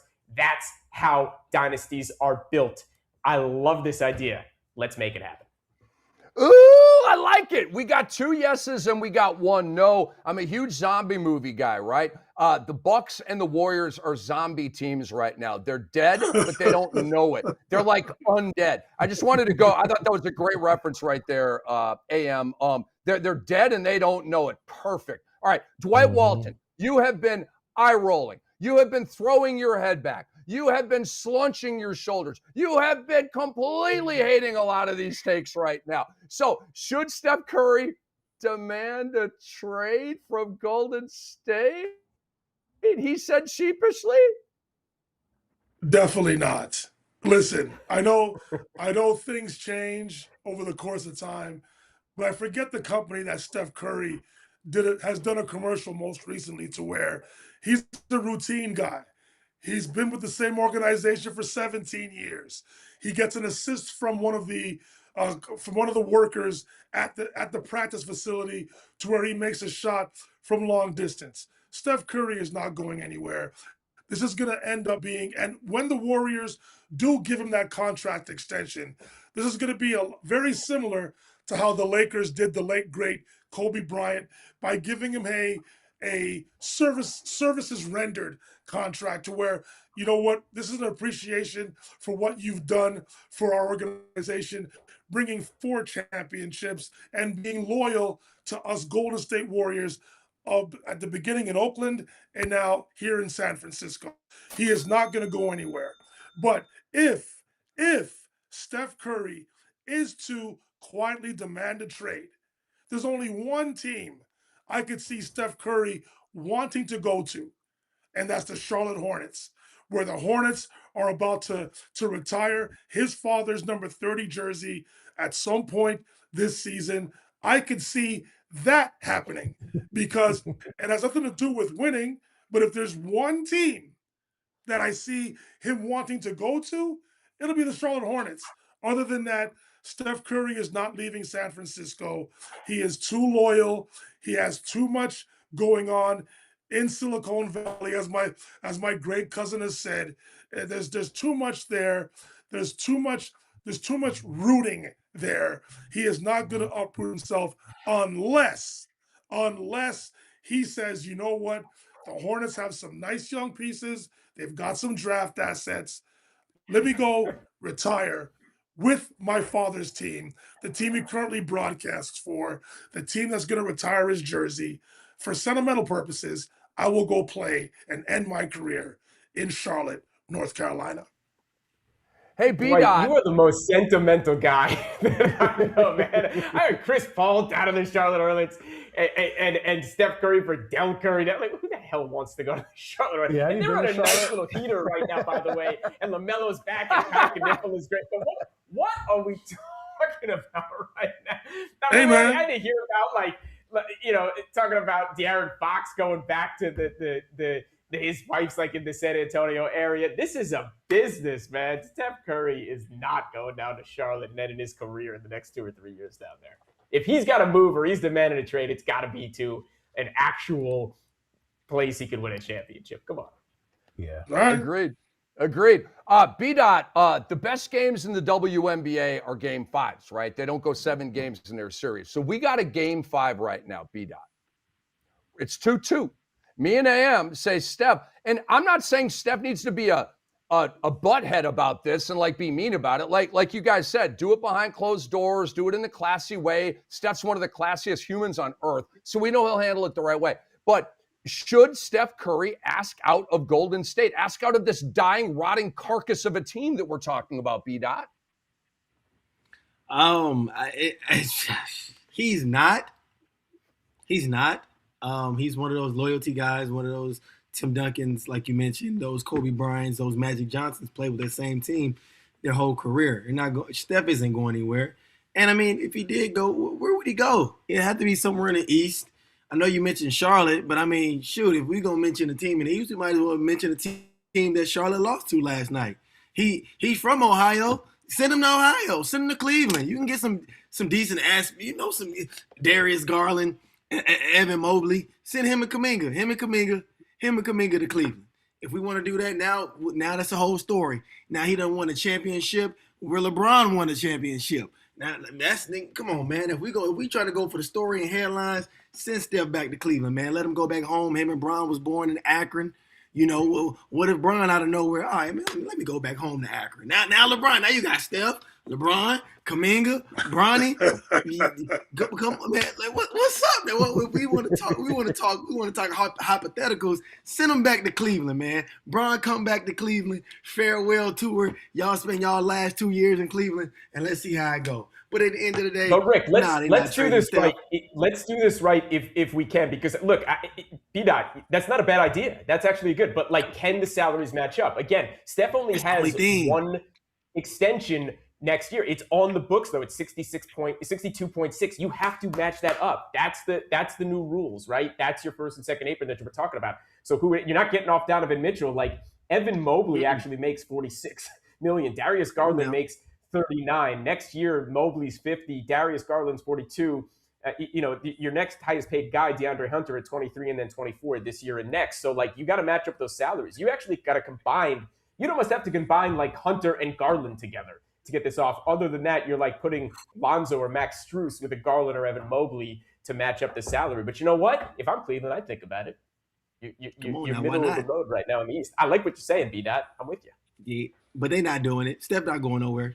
Steph staying in San Fran. He ain't. No. All right. So we got 3-2. Steph is staying, not asking out. I understand. Dr. X, I'd like you to clear your throat and get ready, because we're moving on to the new. Right. We're moving on. I'm trying not to be like a fan, a disgruntled fan, or an owner. But you are. You are. I know. I'm trying. I'm trying to balance out my emotions right now. All right, so Doc, I don't want you to balance out your emotions. I want you to go freaky, nuts, psychopathic if you want right here. Come on, this is your show, my man. This is your show. So the question is, Doc, and no timer on this. You can go for 5 minutes if you want, dude. Who is to blame for the Knicks free fall? We are playing the blame game with the New York Knicks, okay? Dr. X, your first take as long as you want. Who is to blame for the Knicks free fall? I think it's 3 people. But I think this is probably not going to be a popular take. But I think a lot of it had to do with Jalen Brunson I think he knew he could be a potential MVP candidate. And I think he was hunting stats. I think he was hunting being MVP. Because from one point, they were playing Mike Brown's system. Very clear, very clean, ball movement, this, that, the other. And then after the Cup game, it seemed like, especially when Jokic went down, it seemed like they were playing this hero ball. They stopped the ball movement. The whole system changed. And so the next thing goes to Mike Brown, because I feel like Mike Brown was in the, all right, people are feeling my whole system now. We won the Cup. Then he started preaching this whole Jalen Brunson should be in MVP conversations. Jalen Brunson should be this. So I felt like he kind of capitulated to Jalen Brunson's style of play to make sure that he had those stats to match potential MVP conversation. And I think Josh Hart takes off. He tried to. I think Mike Brown tried to be creative with the lineups to show that they had depth. And then he said, "Oh, you take the night off. You take the night off. You take the night off."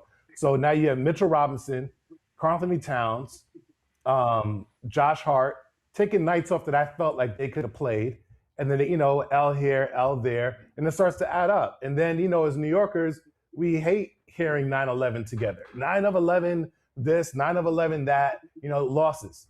And so I'm just like, I think between those two, Mike Brown had to let players play to their strengths. So he saw Cat was struggling earlier on.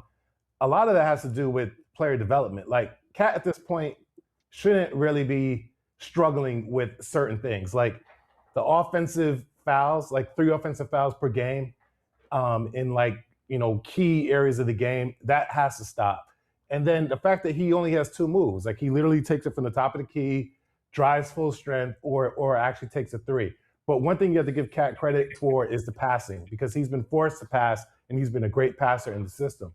So I feel like Mike Brown got away from his system, hasn't been putting Cat in positions or forcing him to to play to his strengths, like get in the post sometimes. I saw last night where he did a ball fake, passed it, and then instead of like relocating on the out of the 3-point line, he went directly to the basket, and they threw the ball back into him for an easy hook in. So he needs to kind of switch it up and do more of that. He needs to play with his back to his basket like he was in Kentucky, and then switch it up with the threes and add that to his game. So just to recap, I feel like they got too comfortable with this cup win. They went away from Mike Brown's system, and Mike Brown, you can't lose the locker room. You got to stick to the system. And with all that said, I think it's those three factors. And that's why Jalen Brunson said you got to look in the mirror. It's not Jalen Brunson telling the rest of the players look in the mirror. He himself, as a leader, needs to look in the mirror and say, look, this is the system we're playing. I need to average like 8 to 10 assists. I have the ability to do that. You never see a pick and roll with he and Cat. Why not? You're a point guard. You're all-star. You can't figure out a pick and roll. You don't think Cat is good enough to do more pick and roll offense. So I just feel like he should be averaging more. He takes like 23, 27 shots a game. That's like too much. It's too much. He needs the ball needs to spread out better. And the last thing I'll say in terms of the GMs, you guys got to make that move. It may not be Giannis, but you got to build that depth. Like a Sadiq Bey being added. I like a Najee Marshall being added, but I'm not sure if those players, if we can get those players, but if we can, we got to get those players. And if Giannis is on the table at this point with the whole Milwaukee Bucks organization imploding, you got to do it. Because as I said from the beginning of the season, yes, they're good enough to make it to the finals. But as New Yorkers, we don't want to just have a participation trophy for getting to the finals. Either you have a chance to win it or you don't. So I don't think if we get to the finals as currently constructed, we can win it all. So why not just go and get Giannis for the right players? Now, I think it would be to their best advantage to keep Cat as a third option. He'd be a great third option. You might unlock Cat at his best potential. If you keep Brunson, you get Giannis, and you keep Cat and have Cat as a third option. And yes, that would mean giving up people like Mikal Bridges, OG Anunoby, Mitchell Robinson, Tyler Kolek, Deuce McBride, but you would have a great big three that you could build for into the future. Now, maybe salaries might be a little issue, but all in all, I think it's a layered conversation, but the Knicks do need to make a move. I think they have 15 days to do it. Let's make it happen. Ladies and gentlemen, a round of applause for the great Dr. X right there. That was spectacular. B-Dot, we understand that you're short on time with us here. Daughter's waking up. So if you're still there, I want to go to you here and do a double banger here. What is, in terms of the Knicks, who is to blame? And then if you want to get your rant in before you got to get out of here, go ahead. I'm blaming Doc. I'm blaming Doc. I've been hyping him up the past 2 months. I've been telling them the Detroit Pistons, they still got to beat them boys. And Doc been hyping them up. I'm putting them in the top 5 power rankings, top 3 power rankings. And look what's happening now. Look, and then, hey, everybody want to talk about the team meeting they had last night, and they beat the Brooklyn Nets by 90. It's the Brooklyn Nets, okay? It's the Brooklyn. Let's see how this team beat it. They got the Sixers on Saturday. They got the Kings. They got the Raptors. They got the Trailblazers. They got the Lakers, and they got the Wizards for their next 6 games. So let's see how they go within these next 6 games. Yes, baby. Yeah, you can watch Daddy phone. So with all said and done, I'm putting the blame on Doc, okay? Because if Doc didn't hype him up like we kept trying to tell him, stop hyping these goddamn Knicks up like that, okay? And look at him. So all the blame is on Doc. I receive it. Doc. I'm sorry, brother.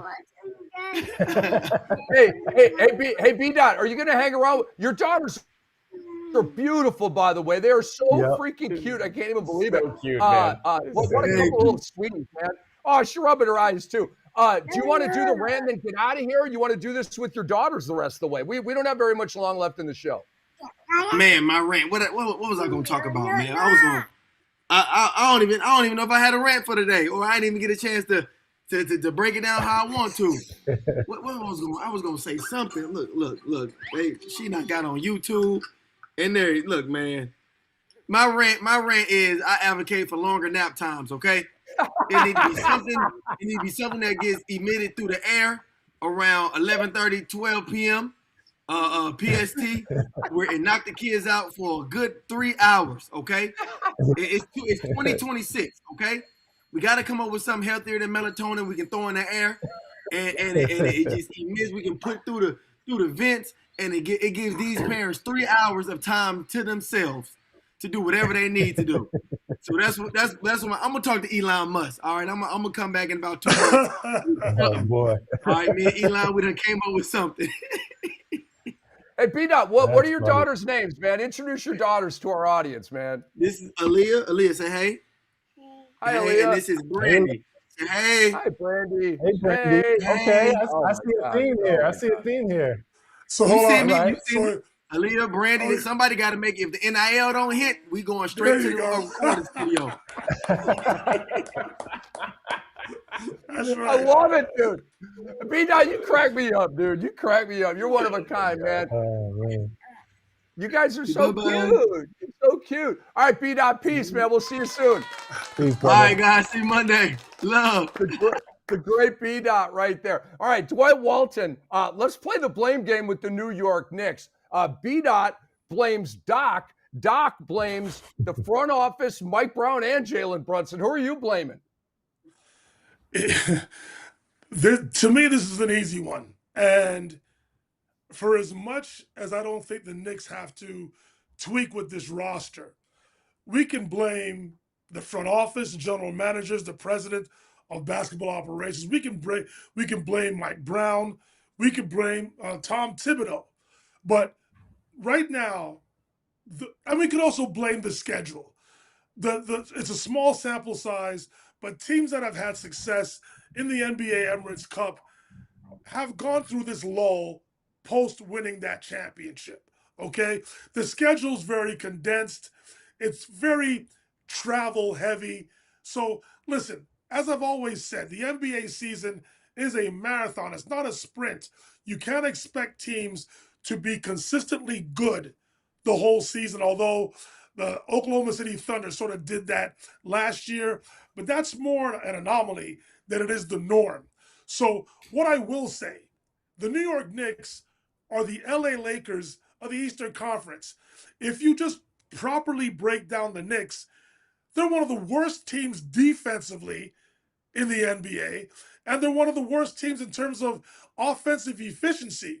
And when your top two players, Jalen Brunson and Karl-Anthony Towns, are two of the worst individual defenders that we have currently in the NBA, you're going to go through these lulls.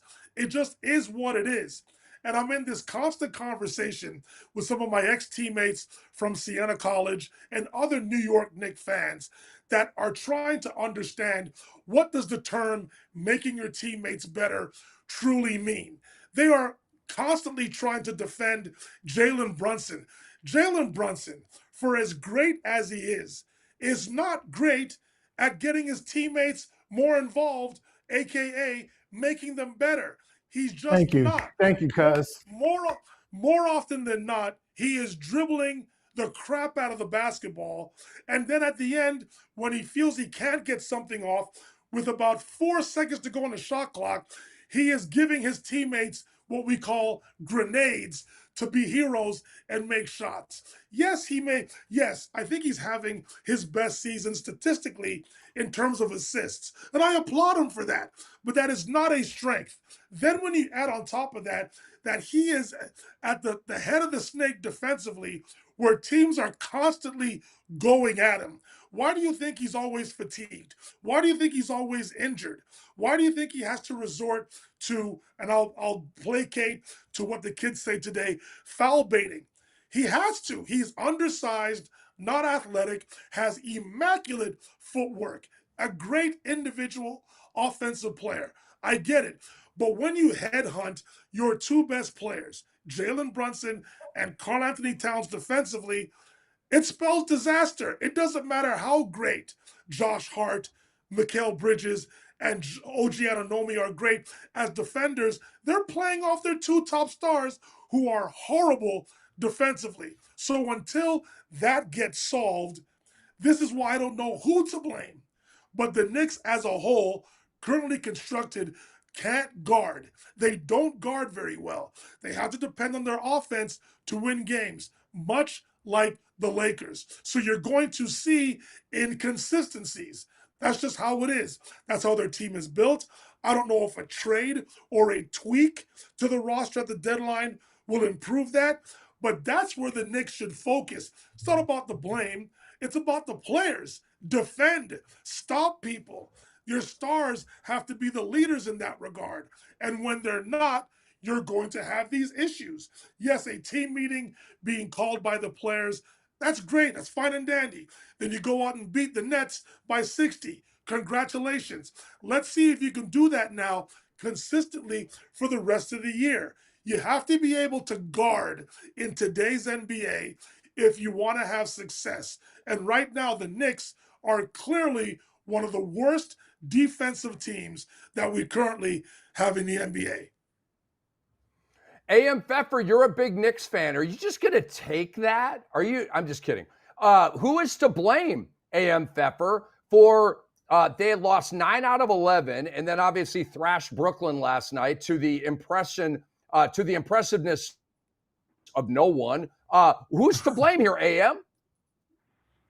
We're going 20-10-70 here, my friends. 20% goes to Mike Brown because after the start of the season, everybody should remember that the bench was like horrendous. It just wasn't getting it done. And then all of a sudden he ignited the bench and he was getting done and it was phenomenal. And he seems to have kind of gone away from that a little bit in the last 10 games. And he's trying to like get this continuity of a rotation of 7 or 8 guys, but he needs to go deeper and he needs to go back down to the bench. But still, it's only 20% of the problem. 10% falls on Jalen Brunson because when you're the alpha, when you're the man, when you're the dog, you got to take the heat, right? So some of that's got to fall on Brunson. But there's been a lot of talk in the media lately about one particular guy, the real lightning rod, and we obviously mentioned him a number of times. It is Karl Anthony Towns. I'm going 70% on Karl Anthony Towns. Look, as of today, moving forward, to me, he's no longer Cat. I got a new nickname for this guy. It's Poe. Okay? And I know all of you out there, Doc's sitting next to me right now. Everybody's cycling through. In popular culture, what am I talking about? Who's Poe? Is it Poe Dameron from Star Wars? No. I'm not talking about Edgar Allan. I'm not talking about the titular character from Kung Fu Panda. I'm not even talking about Cameron Poe if you're old enough to remember. How about A.M.? Con Air. Who are you thinking? Yeah, Rick, who you got? A.M., how about Leon Poe, former Boston Celtic? What about Leon Poe? Boston Celtics. I like where you're going with that. I love that we're bringing it back to the NBA. Not him either. Actually, it's nothing from popular culture. Poe is short for Potemkin Village. If you don't know what that is, Kurt Yeti, Google it. Look it up. Understand. Karl Anthony Towns is a Potemkin Village all himself. Was that way in Minnesota, is that way in New York. He is beyond the defensive liability. He's not good enough offensively as much as the box score shows. I was fine with him in every trade package. I understand why Minnesota got off of him. The Knicks need to get off of him too and go an entirely different direction. Before we go, though, and we move this back, and I throw this back to you, Cam, it is important that I at least mention this about Karl Anthony Towns, or Poe, as I'm calling him from now on. He's a good dude.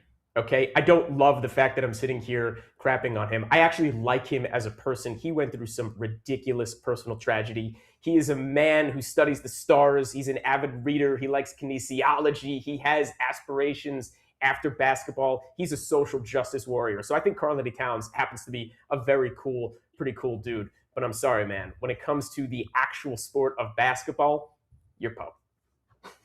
He is Poe. Wow. Poe. So one name, and it's the only name I'm going to bring up as we play the blame game with the Knicks. James Dolan has not come up yet. And I like that because, we're giving people a lot of different ways to look at this. Dwight Walton just said it. His name is Jim Dolan. Jim Dolan is to blame for the Knicks free fall. And this is not like some hot take artist on some big platform just with low-hanging fruit. Hear me out. Because Jim Dolan's obviously an easy target, but there's a clever take behind this, okay?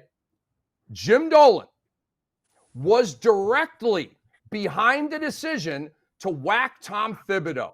That was a Jim Dolan production.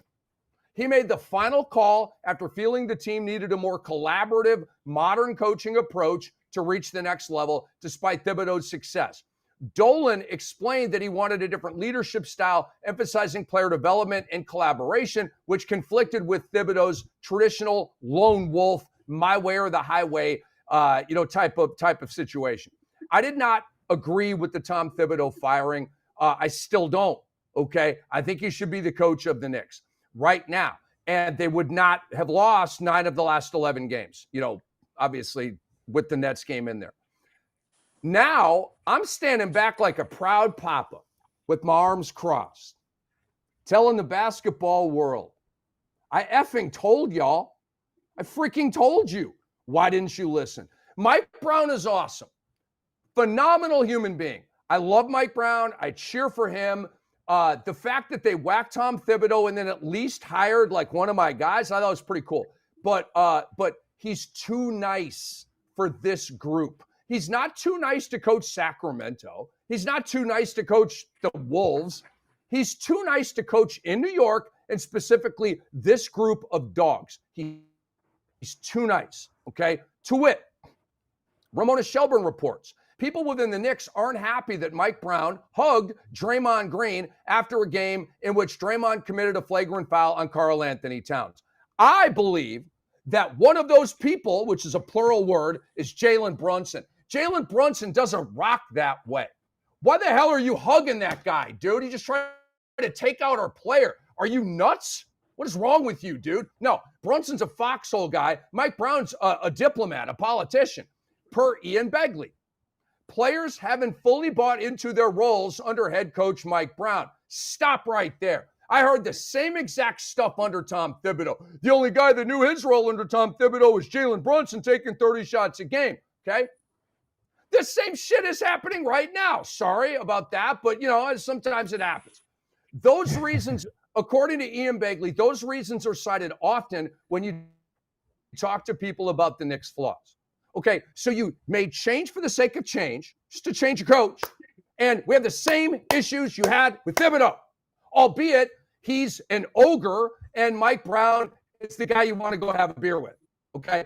I actually would like to go have a beer with Tom Thibodeau as well, because here's what he'd do. He'd be at the bar, bartender over there, hey! I mean, dude, it could be the most crowded bar in the history of the world in Manhattan, right? Guess what? You're getting served, not because he's the coach of the Knicks, but because, hey, the way he barks. Come on, everybody responds to that. This group needs a war general. This Knicks team needs a war general, not a player's coach, not a warm, fuzzy coach. It's a totally wrong fit. This team needs to be coached hard. They want to be coached hard. And going from Thibs to Brown must feel like a vacation to these guys. Mike Brown does not establish a championship culture. He's just not that guy. He's just not that guy. Defensive rating has slipped from 14 to 18 heading into Wednesday. And here's the biggest part of this. Coach Thibs got the best out of Karl Anthony Towns, who flirted with MVP last year. Not like at the tippy top, but Karl Anthony Towns was third on my final MVP top 5. Third, okay? It was SGA, Jokic, Cat. That's how good of a season he had last year, all right? It was by far the best season of his career because Coach Thibodeau rode him hard. And Cat responded. Cat's like, oh, man, yeah, I did, I got an ankle, I got a knee. And Thibs is like, well, what can you give me tonight? I'm not giving you any easy outs here. We need you on the court, bro. At least 30 minutes. Oh, can you give me 24 minutes? Cool. I'll take 24 minutes. Get ready to play tonight, okay? Karl Anthony Towns is on the boot in yo ass team. I'm going to say that again. Karl Anthony Towns is on the boot in yo ass team, a la LeVar Ball. I love the word yo right there instead of you. All right. But I actually created the boot in yo ass team. Brandon Ingram is on the boot on yo ass team, many others. Okay. Karl Anthony Towns needs to be pushed. He is not the best self-starter. He can drift on you. Doc will tell you he can disappear in games, and he's done that a lot this year. He didn't do it last year, though, did he, guys? Not a coincidence. He has quiet games, but he didn't have quiet games with Tom Thibodeau. All All right, so these stats are going into Wednesday. I didn't update it based on last night, but you'll get the point here. Okay, points per game. Last year, 24.4. This year, 20.9. I mean, that's you just fell off a cliff, bro. Rebounds, 12.8 to 11.5. Field goal percentage, 52 down to 46. 3-point percentage. He calls himself the greatest shooting big of all time, which is laughable. Cat, his name is Dirk Nowitzki. Sit down with that bull crap, okay? Win a chip. Win anything, okay? But Karl Anthony Towns' 3-point percentage has dipped from 42 to 36, all right? Cat is playing at an all-star level this year. He's on my all-star team, but last year he was playing at an MVP level. That's the Thibs effect, and again, not a coincidence. And think about this, guys. In those couple of years where Jim Dolan kind of stepped back and let Leon Rose do his thing. Angels were singing, dysfunction vanished, New York was on fire with their team in a good way, and they won because of peaceful vibes and shot calling by Leon and Jim Dolan staying the F out the way, okay? It is not a coincidence that as soon as Jim Dolan flexes cluelessly, he makes a big mistake with his coach, which he has done so many times over the years. The bottom line, guys, Jim Dolan is a GOAT businessman, but he is a half-ass basketball guy. And it is super dangerous when you have that much power and you think you know more than you do. Jim Dolan sent a torpedo into his own team's battleship, and he is to blame for the Knicks' free fall. This is all karma coming back to haunt the Knicks and Jim Dolan, because Jim Dolan refused to hang an NBA Cup championship banner. It's all coming back to you because of that, Jim Dolan. You should have hung the banner. You wouldn't have lost 9 out of 11. All right, guys, let's get to our rant and get up out of here, man. Dr. X, I go to you first. Anything you want to rant about, or maybe you want to anything that's on your mind, dude? You know, maybe let me just respond. I think my response is my rant. James Dolan, I think he gets shit on too much. I think it's too much. I think he hires people to do a job and they fail at doing their job. I don't think if you hire someone to be the GM, you know, if you hire someone to be the coach, give them the opportunity to do their job and they don't do their job, you can't always look at the owner. The owner isn't a basketball mind like that. He's putting some really Hall of Fame type of dudes in position of power to do their job. And he's done well with in terms of hiring those guys, and they haven't executed, which is why they get fired. And that's what I think we need to look at. You can't just keep on. James Dolan can't be the scapegoat every time.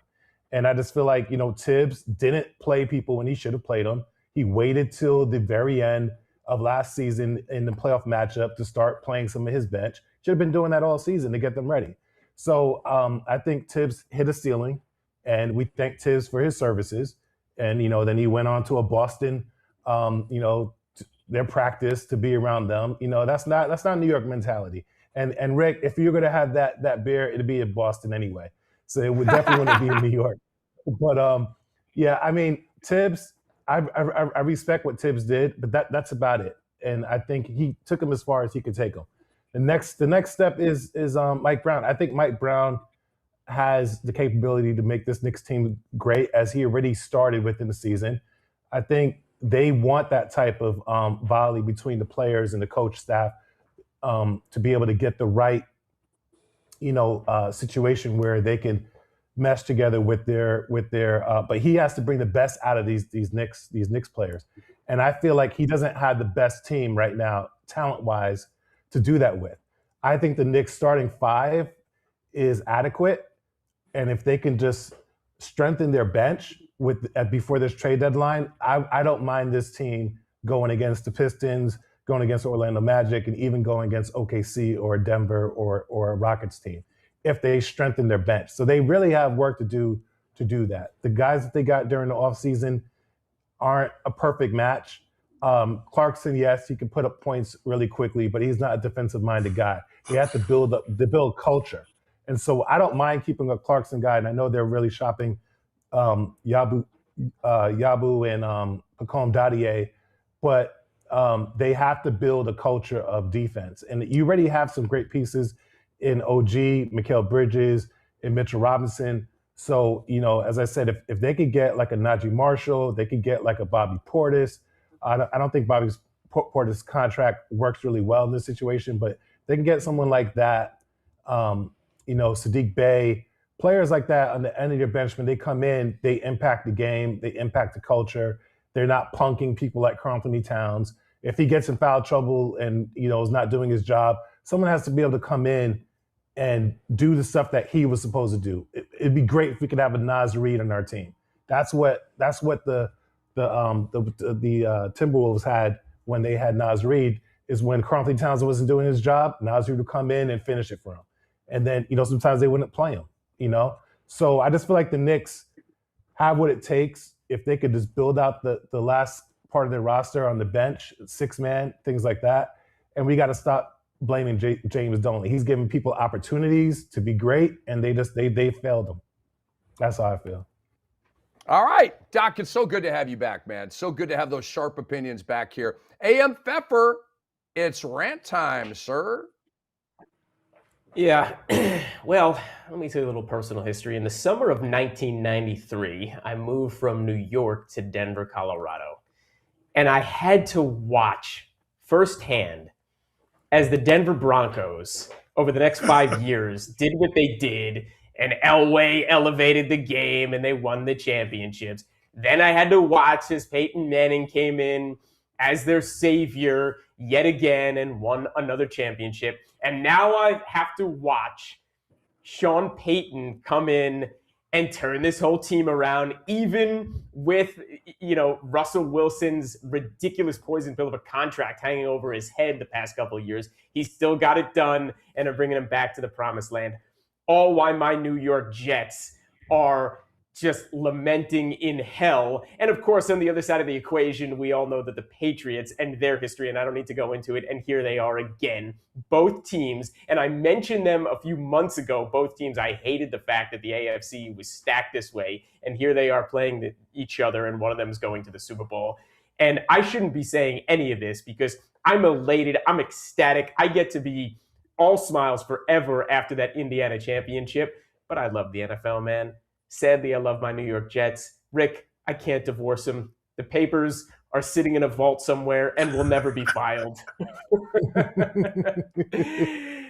And screw the Denver Broncos and New England Patriots and anyone who's a fan of both those teams. Thanks. I love it. Because he knows, AM knows the Jets are never, ever, Never. I'm going into my Stephen A. Smith voice. Ever. It's unreasonable. It's unconscionable. It's intolerable. It's unacceptable. No, the Jets are never winning a chip, man. All right, at least not in my lifetime. I was going to say something I don't want to say. Dwight Walton, you are next with the rant, my friend. Yes, I'm going to read most of my rant because I don't want to misquote this person. My rant is in regards to Draymond Green. For whatever reason, he has said that most European basketball players play dirty. So I will quote Draymond Green. Pele Larson has been in the mix a little bit this week. He got into it with Devin Booker, then got into it with DeMar DeRozan, who, by the way, also got into it with my godson, Keyshawn George, but that's a story for another day. My take on that is I've played with a bunch of Europeans. They do little dirty stuff. People get mad at me and say Draymond is dirty. I told y'all that Draymond is dirty. Draymond will F you up. I don't do dirty things. I played for Tom Izzo. If you did dirty things like that, it didn't work. I don't do dirty things. There's not a player, and I want to focus on this sentence right here. There's not a player in the NBA that could tell you that Draymond Green is a dirty player. There's a lot of Europeans that do dirty stuff on the basketball court. For Devin Booker and DeMar DeRozan to get mad like that, Pele Larson is doing something that we're not seeing. To his credit, he got a tech on Devin Booker and DeMar DeRozan thrown out. If you're going to keep doing that, you got to stay on that because people will start coming at you, and that comes with a reputation. I don't know Pele Larson to be that guy, but if that's who you're going to be, commit to it and stay there because guys will start going at you like that. Draymond Green, do me a favor, please. You lose, and listen, I have a ton of respect for you because I've said it and I will continue to say it. The Golden State Warriors wouldn't have become the Warriors without your great initiation of the offense and arguably being one of the best defensive players to ever play in the NBA. But the more you talk about dirty players and you not saying you're not a dirty player, you lose credibility the more and more you talk. Just own up to it, man. Just within the last week, you purposely grabbed at Karl Anthony Towns' ankle, and but for the grace of God, he did not suffer a serious season-ending, quite frankly, a career-ending injury. For you to look us in the face and to say not a player in the NBA would call you dirty is the lie of all lies. And it's the most delusional take you've ever had in your life. Look in the mirror, my friend. Hold yourself accountable. You've done some awful things in the NBA. Awful things. Yes, you played for Tom Izzo. Tom Izzo was a no-nonsense, be tough type of coach. We get it. You played in the Big Ten. We get it. But please, start doing yourself a favor. Hold yourself accountable. You're one of the dirtiest players in the NBA. Who cares if it's American, European, Asian, Latin, whatever race you want to say. Look at yourself in the mirror. You're the dirtiest player currently in the NBA. Stop calling out other people and hold yourself accountable, my friend. Look in the mirror. Be better. Don't do this. Stop saying this. You have a voice. People listen to your voice. They love your podcast. But at the same time, stop being disingenuous. Be genuine. Be honest. Hold yourself accountable. You're a dirty player. End of discussion. Yes. Yes. Yes, yes, yes, yes, yes. That was fantastic, Dwight. I just want to add one little thing, okay? Because you guys know me. I'm so tired of talking about Draymond Green and complaining about him and his dumbass podcast. But I have one last thing, Dwight. One last thing. The jury just came back with a verdict. They have handed me the verdict. It's in my hot little hand right now. Draymond Green is found guilty of gaslighting. All right, let's move on. Here is my rant, fellas. I told you it was short and sweet. He's the all-time gaslighter. These are just lies, like you said. They're just lies. Ugh, so annoying. All right. You know what else is annoying? Young players turning down the dunk contest and the league failing to comply with their code, which is up the ante for them to compete. That's what I mean by code. The players don't want to do it, and it's a bluff thing. They're calling Adam Silver's bluff. Yo, pay me and I'll show up. Okay, but they haven't done that yet. VJ Edgecombe, who I love, all you guys love. This guy's gonna have a spectacular career. Okay, and what a draft class this has been. I love VJ Edgecombe. Okay, I want to make that clear, and I'm not even mad at him. Okay, it's just the culture of the NBA right now. He was asked about the dunk contest, and he gave a little bit longer answer, but he basically said, "Nah, I'm good." Stephon Castle, a young stud guard like Edgecombe, was in the dunk contest last season, and I really liked what he did. So, VJ, why not you? Okay, when VJ Edgecombe is big timing the main event of All-Star Weekend, Houston, we have a problem. Okay, this is all LeBron James' fault. If he did one dunk contest, then we would have already seen Anthony Edwards, John Morant, Zion Williamson. Well, timeout. Zion's hurt all the time. We probably wouldn't have even seen him at that point. But he just caught a stray, and no, I'm not sorry. If Michael Jordan did it, and Kobe Bryant did it, and LeBron did it, then that establishes the precedent and the pattern and the culture. That's what you do. It's a no-brainer. You kind of sort of have to, okay? But when LeBron turned down invite after invite after invite, everybody else was like, well, shoot, if LeBron ain't doing it, then I don't have to do it either, okay?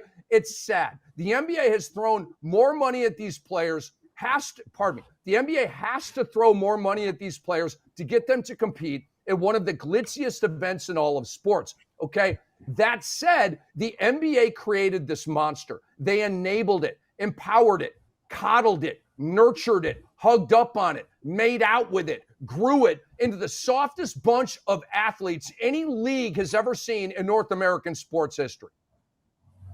I want to let that comment sink in, okay? Like mud coming down a hill, all right? If the NBA wants anyone to care about the dunk, because I certainly don't, I watch the dunk contest with one eye, okay? And I'll be out there with you guys in LA on All-Star Saturday night. I'll watch it and stuff. But when I'm home, like I watch it with one eye, okay? So just in case something dope erupts, right? But I'm hardly locked in like I always used to be. Guys, the winner of the NBA Slam Dunk Contest makes $105,000. Come on, dude. This ain't 1977. Are you kidding me right now? Guys, with all of the sponsors and all of the superstars and everybody watching that TV, there's more money going around than $105,000 to the winner of the dunk contest. Give me a freaking break. The runner-up gets $50K, okay? The NBA needs to pay every player at least $1 million, okay? Just to be there, just to go do it. And then maybe another $1 million for the winner. So just to compete, they need to pay these guys up front, win or lose. Money seems to be the only thing that players will respond to or listen to or grab their attention. You made the monster. Now feed the monster more of that green stuff so we all are bored off our butts on All-Star Saturday night, daydreaming about Zach LaVine versus Aaron Gordon, okay? Let alone like Michael versus Dominique. The three-point contest is the best event of the entire All-Star weekend, but guys, that shouldn't be. It's dudes out there shooting without defense, okay? That should not be the crown jewel of All-Star weekend, but right now it is. And one last thing for a laugh, guys. You guys know my affinity for Joe Mazzulla. I want to hit you guys and get you laughing right before I sign us off and get us out of here. Joe Mazzulla was asked about Jason Tatum and his workout that given day and what it meant for his recovery. Joe Mazzulla quipped, quote, "I failed medical school," end quote. I mean, I freaking love this guy, man. Like, and he, you know how he says it? He's like, "I failed medical school." You know, like he just has that like distant stare. Joe Mazzulla, stay strange. Please stay strange. We love you out here. All right, guys, we are out. See, right? That was a rare smile from Joe Mazzulla. He's not usually like that in pressers. You guys know that. He's just hardcore. Look, illegal screen. Look at my guy, Joe Mazzulla, smiling right there. I think that might have been when he got the job, right? He's like, I just got paid. Yo, I got millies coming in here. Let's go. Let's go. All right, we got to go, guys. So good to have Dr. X back. For AFF, for Dwight Walton, for Brandon Armstrong, for Jason Arambulo, and Kai Josephson behind the glass. I am Rick Kamla. We will see you Monday with Law Murray. He covers the LA Clippers. Next Thursday, we're going to have Kevin Willis on the show. So a big week coming up. We'll see you Monday at 2 p.m. Eastern time on Beyond the Surface. Have a great weekend, everybody.